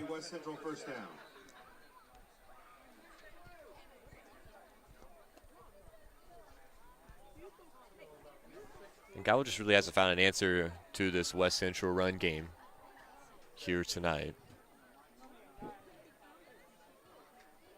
They're doing a much better job offensively in comparison to week 1. They have the 2 turnovers now, which definitely hurt.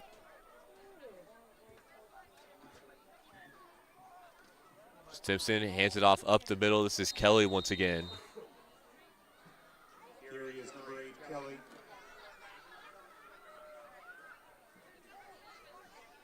It is 7 or 8 yards on the play, brings up second and short. Going to give Kelly about 7 on the carry. Ball's going to be spotted on the Galva 11.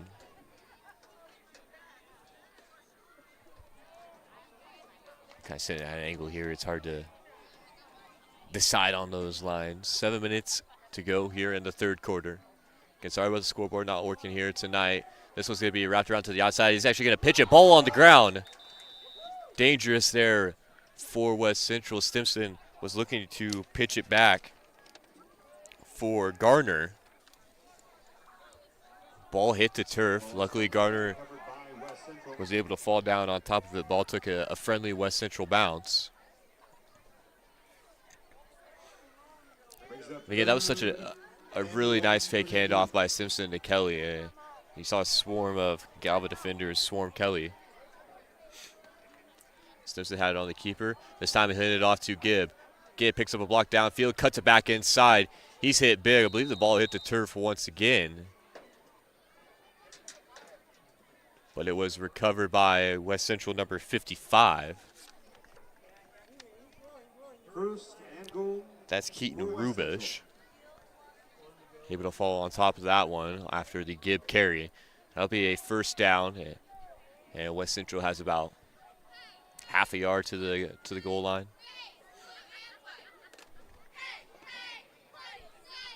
Maybe shorter than that.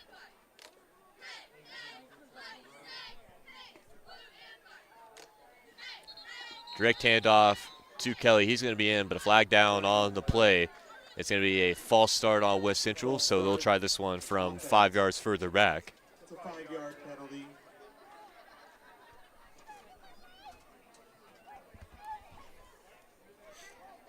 Replay, first down from the 6-yard line.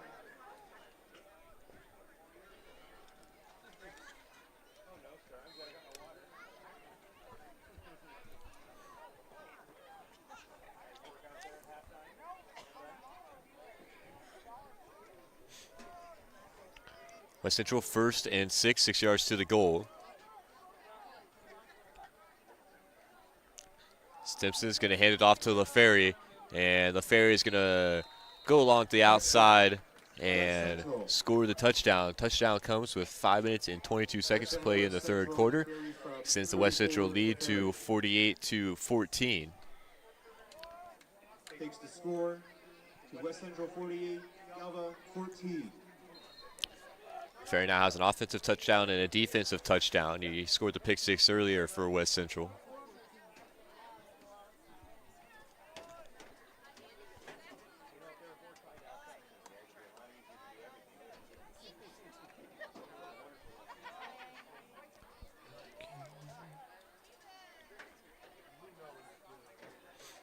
Stimson under center for the two-point conversion attempt. Going to look to throw it once again. Ball's going to be deep in there to keep both feet in. He did. That's McGraw on the reception, I believe number 17. And that'll push West Central up to 50. Wildcats at 14 here on TSSR Game Time Live, presented by MDH. We'll take a quick break and be back with you right after this. Working at MDH feels special to me because I'm also from a small community like MDH, and I love to be able to care for communities like this and be able to give them high standards of excellence with medical care as possible. You know, some people like to take more of a medical approach to their care. Some people like to take more of a holistic. And I just want to be able to make their plan of care as individualized as possible.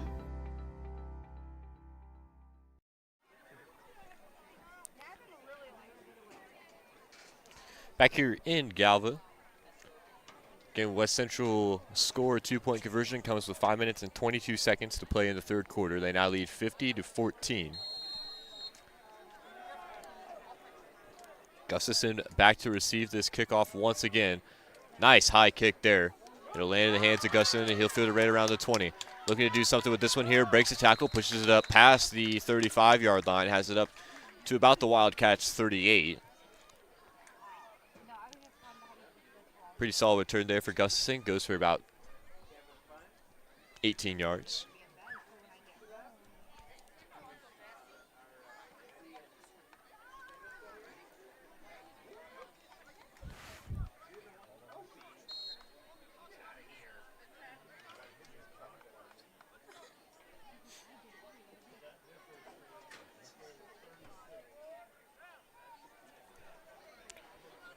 Five minutes to play here in the third. This is going to be Stahl back under center for Galva. He drops back to pass. Deep ball down through. Pretty decent throw. He's got a man, just can't find it in the air. Pass was intended for Gustafson. Brings up 2nd and 10. Really nice strong throw there by Stahl.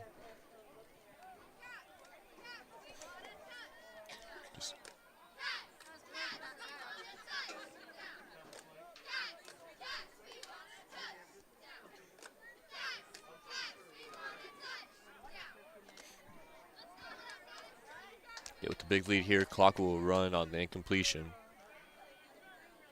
Thanks to the running clock. This is going to be a handoff in the backfield. This is number 6 on the carry. Logan Hurd. I don't think I said his name here tonight. He's into the game, and he's able to pick up positive yardage for the Wildcats. Run play goes for about 3.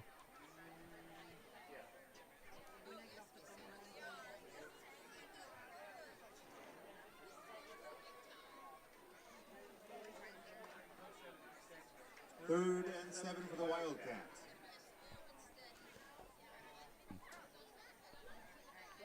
Third down and 7.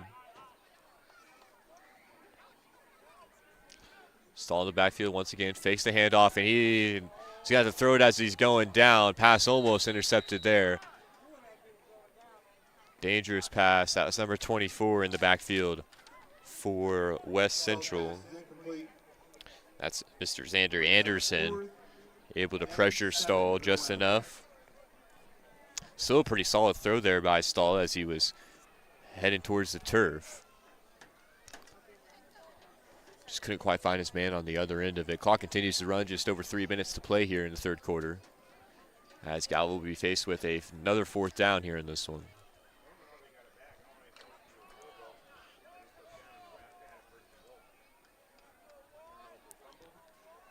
So they're going to go for it here on 4th and 7.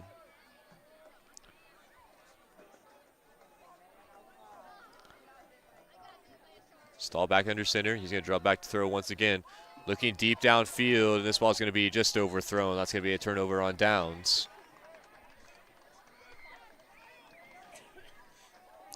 Stahl's pass is incomplete. Another nice throw there by Stahl.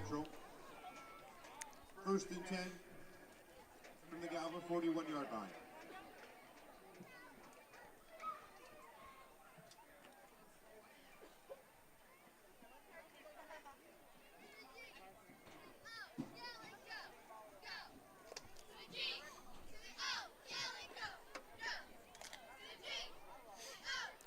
(50-14). Clock under 2 minutes now as West Central takes over.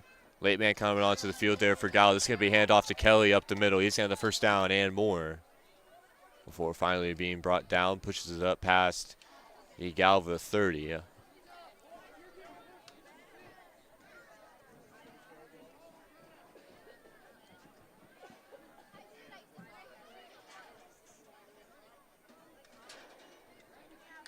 First and 10, West Central from the Galva 27-yard line.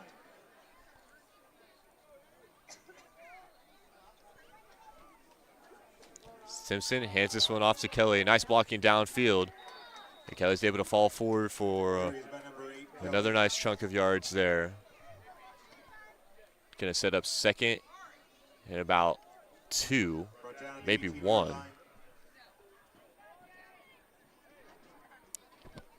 Clock ticks under a minute to play.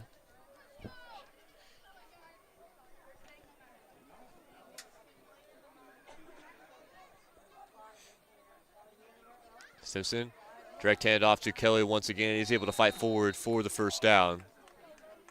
Carry is by number 8, Kelly. Hudson in on the stop for Galva, but that'll be good for a West Central first down.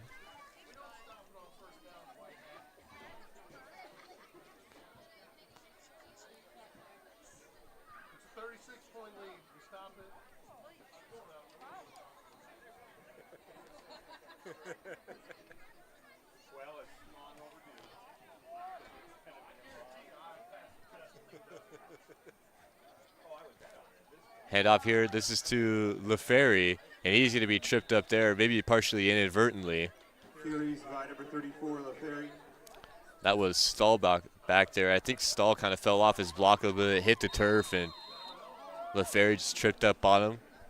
But that'll bring us to the end of the third quarter. Heat lead 50-14 over Galva. We'll take another break and be back with you here on TSSR Game Time Live for the final quarter of action here in Galva. At Western Illinois University, Leathernecks don't just blend in. Our purple stands out. Our students are innovative, creative, and resilient. At WIU, there is limitless potential, with campuses in Macomb, the Quad Cities, and online. Visit wiu.edu/potential to become a Leatherneck and get an education that stands out.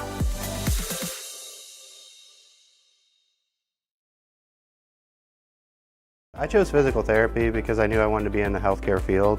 I wanted to be able to help patients in some way related to more in depth. We get to know our patients, and that's really what kind of sets us apart.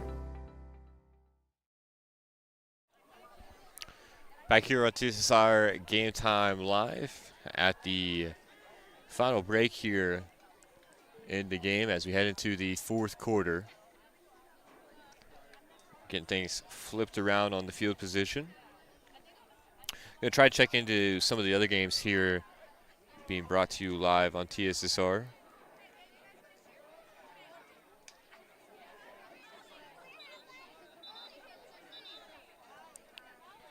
So over in Macomb, again, Macomb playing West Hancock. That score currently in the second quarter, Bombers lead 28-6. That's in 11-man football action. Let's check out some 8-man action. It's actually the Milledgeville and Rockford Christian Life game is actually being played right now. Don't have a score update on that one, but that game can also be found right here on TSSR Game Time Live. As for A-Town and Rushville Industry, the Tornadoes lead 14-8 in the second quarter.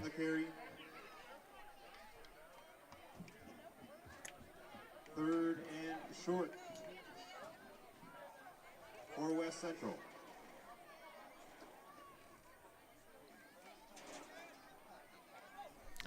And update on the West Prairie Flanagan football game. That game we played up in Flanagan.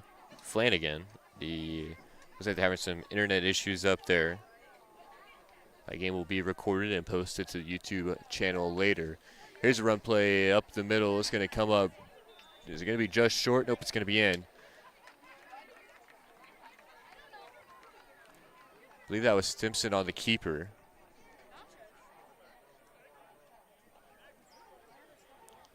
Catch it on the delay here. Yep, that was Stimson on the keeper. He's able to score 6 for West Central.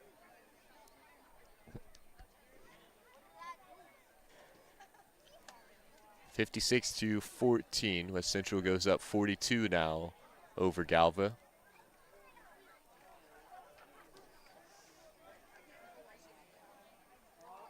Yeah, we've seen this a few times here tonight. Pass is going to be completed in the back of the end zone, but he's going to be out of bounds. So 2-point conversion will be no good. Touchdown comes at 11 minutes and 15 seconds. 56-14 is the score here in the fourth quarter. And again, the opening game of the season this year ended 52-8.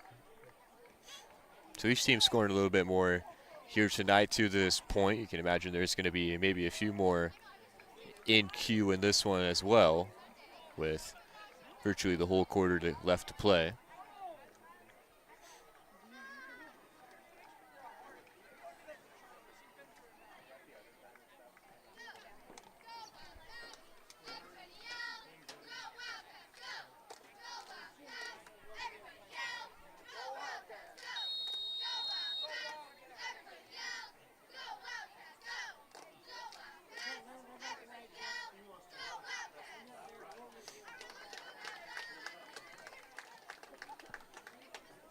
West Central set to kick another one away. It'll be Gustafson in the backfield,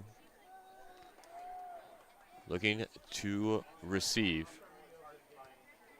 It's going to be a short kick. That one will go through the hands of Sloan. Gustafson able to pick it up, looking to make a juke move. Makes another move there, trying to throw out the stiff arm.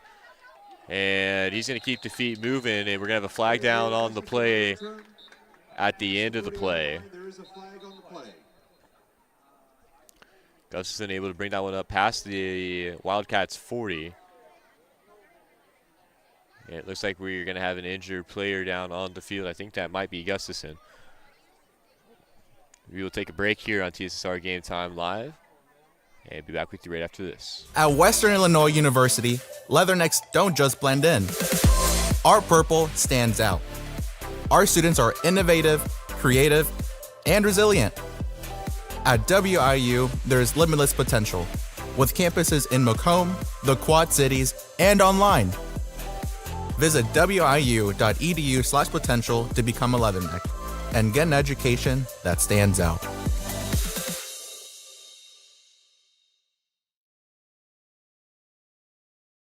I went through MDH when we were trying to get pregnant. We were struggling the first year, and then when we got pregnant, I stayed at MDH and through labor and now for pediatrics. My experience was nothing short of phenomenal. I was met with amazing staff members who helped me through concerns that I had when she was first born, helping me learn how to. Back here in Galva, as Gustafson was able to get up off the field under his own power, ran off to the sideline. There was a flag on the play. That was a face mask, was the call. So Gustafson definitely a bit shaken up, but good to see him up and, again, able to come off the field under his own power.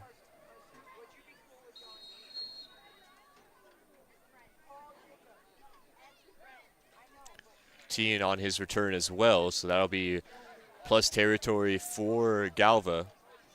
It's going to be a direct snap to Hurd in the backfield. He's going to have the first down. Number 12, Hurd on the keeper. Good for a Wildcat first down. Wildcat first down on the keeper for Hurd.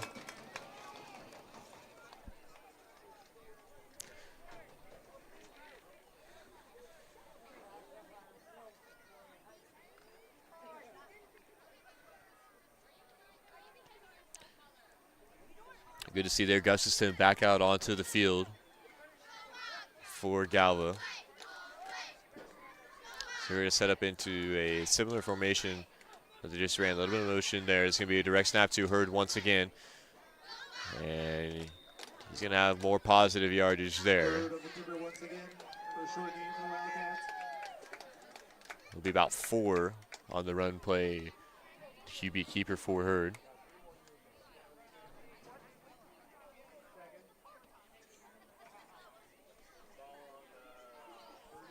56-14. 2nd and 7. 2nd and 7 for the Wildcats at the West Central 30. Clock rolls under 9 minutes to play. Hurd in the backfield once again. This time he's going to look to pass. He's going to throw a deep ball downfield. Has a man open. Ball tipped up, almost reeled in there by number 77. That's Bolsh.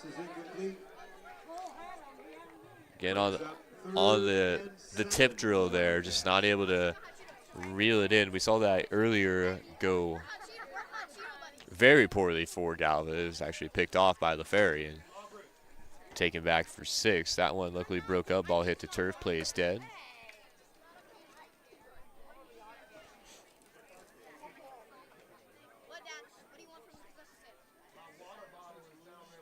A 42-point lead now for West Central.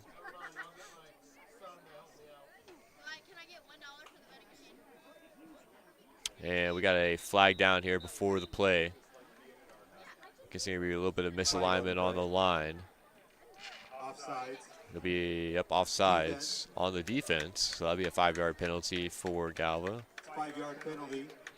That'll bring them up closer to the first down. They'll have about Brings up 2nd and 2 2 yards to go. from the Galva 25-yard line.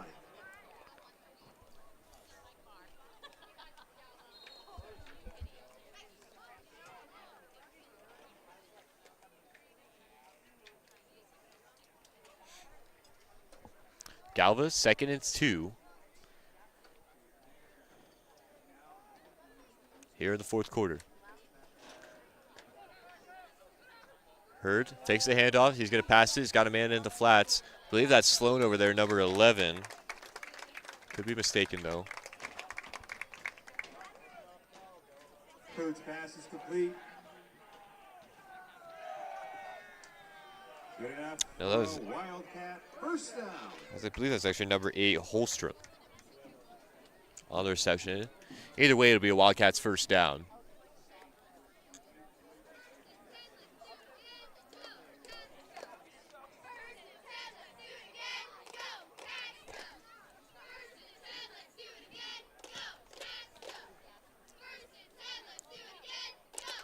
First down and 10.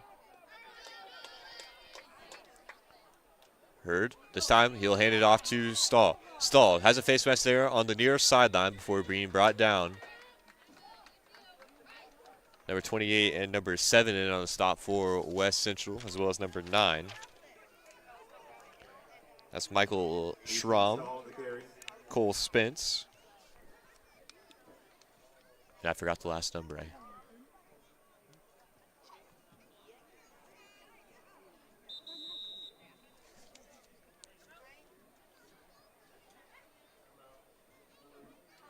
Gotta love that.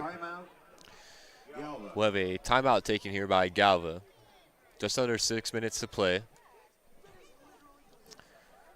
We will keep it here for this one once again. Again, next week for the Wildcats, they will travel over to Peoria Heights, take on the Patriots over there.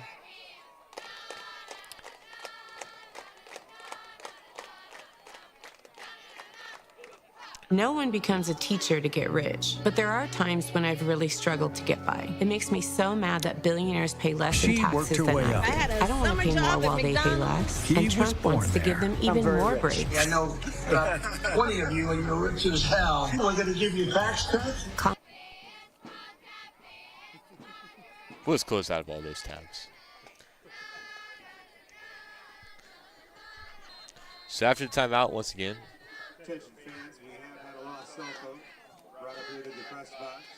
You are missing your cell phone. set up on the West Central 11. Once again, Galva knocking on the door. We've seen this a couple times here tonight. Galva has been able to push the ball into the red zone, just haven't been able to cap it off. That's happened 2 or 3 times. And this is going to be no different. It is going to be a first down for Hurd on the keeper, as he's wrestled down out of bounds.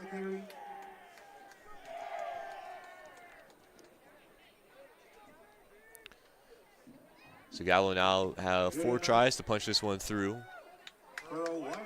It will start right around the West Central 7, so about 7 yards to go.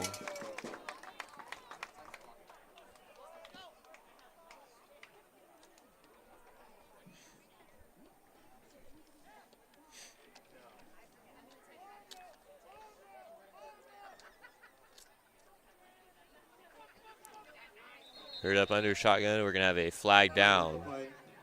It'll be a false start. Offense. 5-yard penalty.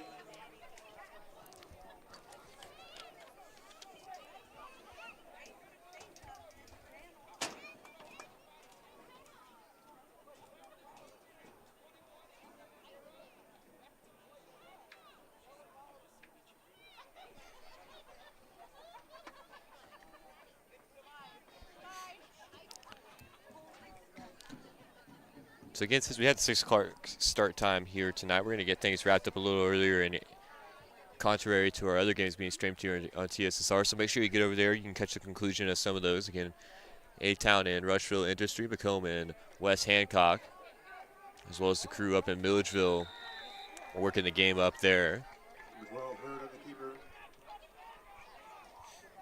Unfortunately, the other 8-man action game here tonight between West Prairie and Flanagan will be posted to the YouTube channel after this.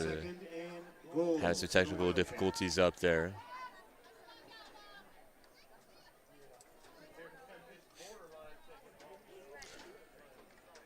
That run play is going to be swallowed up behind the line, so it'll be another loss on the play after the penalty. 2nd and 12 now for Galva, trying to punch through one more score here in the 4th quarter. 3 minutes and 45 seconds to play. Hurd drops back, hoops one toward the end zone. That's going to be caught, and that's going to be a Wildcat touchdown. Hurd to Stahl. We saw that connection in the 1st quarter, and we see it once again there. Able to score 6 more for Galva.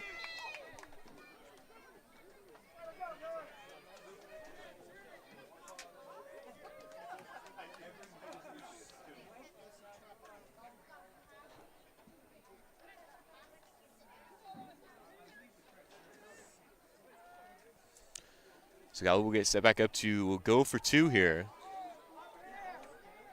Touchdown comes with 3 minutes and 31 seconds.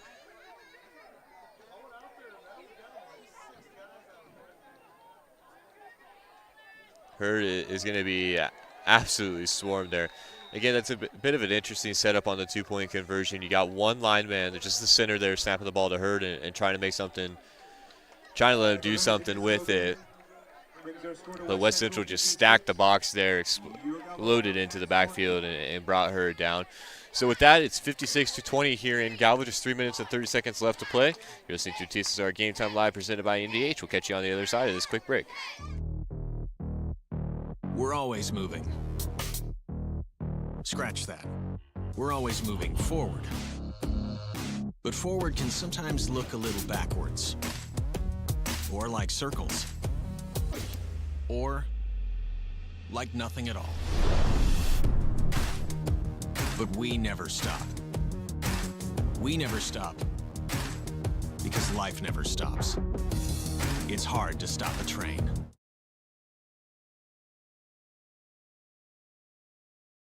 Well, I've always had an interest in the medical field, and then growing up, I actually went through physical therapy myself for an injury, and that got me back to playing my sports and the activities that I loved. So seeing that firsthand, I got to see how much physical therapy could really benefit others.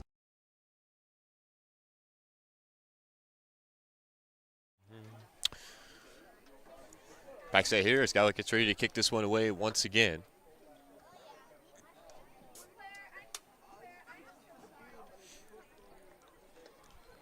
Again, this Galva team much improved from what we saw in week 1. Was only able to muster up 1 score and a 2-point conversion there. Tonight they have 3 touchdowns. So you tripled your output against this West Central team, something that you like to see.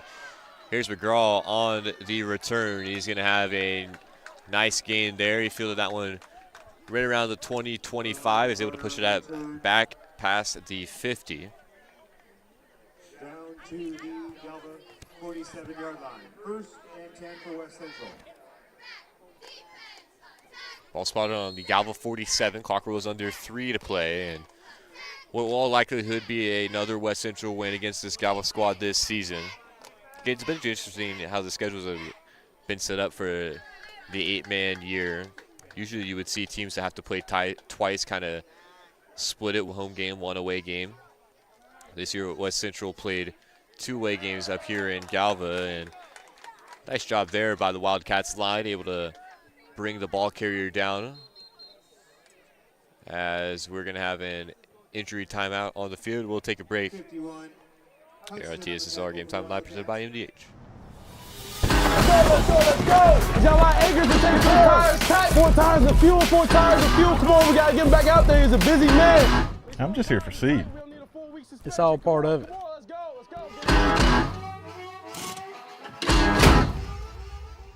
Suit up.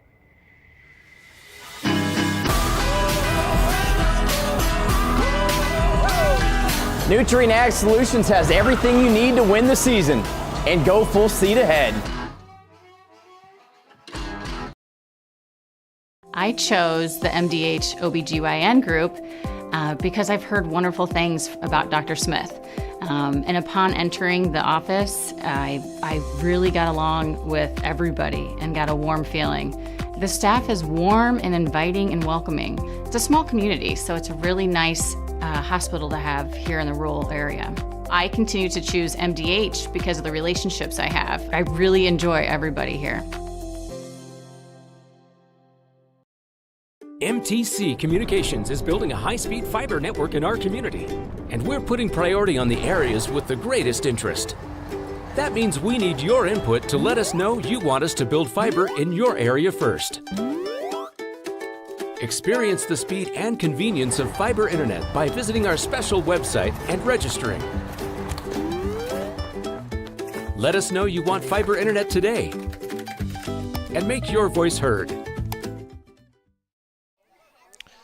So the injured heat player on the field was number 11, Aiden Gardner.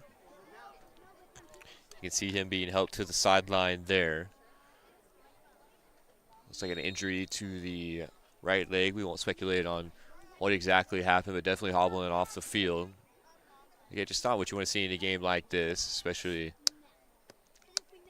for one of your guys like Gardner, who's been made big plays throughout the season for this West Central Heat team. Just got brought down really hard, pretty awkward to tackle there as well. This is a handoff. This is going to be blown with the backfield, ball on the ground, and it's going to be Galva football. Here late, that one recovered by number 77 by the Wildcats. That's Cole Balch on the recovery. So that'll be a turnover right around midfield, and Galva will get the football back here with short time.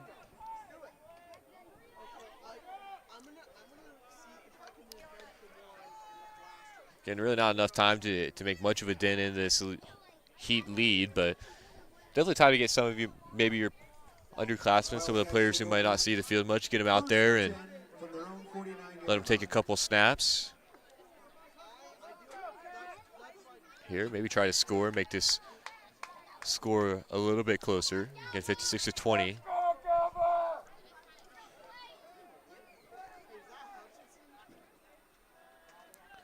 Be Stahl under center. He'll take the handoff. He'll scramble here to the near sideline. Throws out a stiff arm. Looking downfield. It's going to be just overthrown. Pass was intended for Gustafson, and Stahl did a nice job getting it there as he was getting pushed out of bounds, just a little bit out in front of Gustafson, who wasn't quite able to reel it in.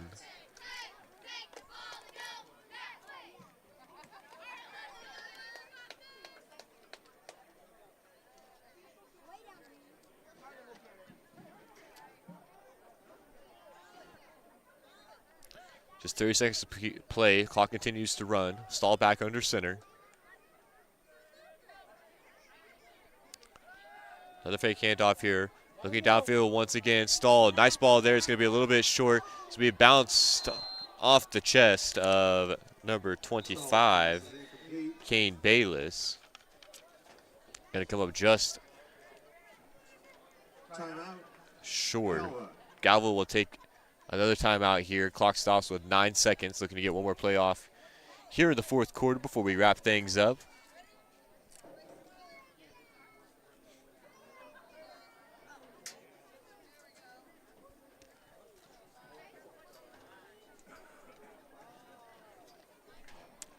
As you can see there on the screen, the fog's starting to roll in a little bit here under the lights. Kind of an eerie scene.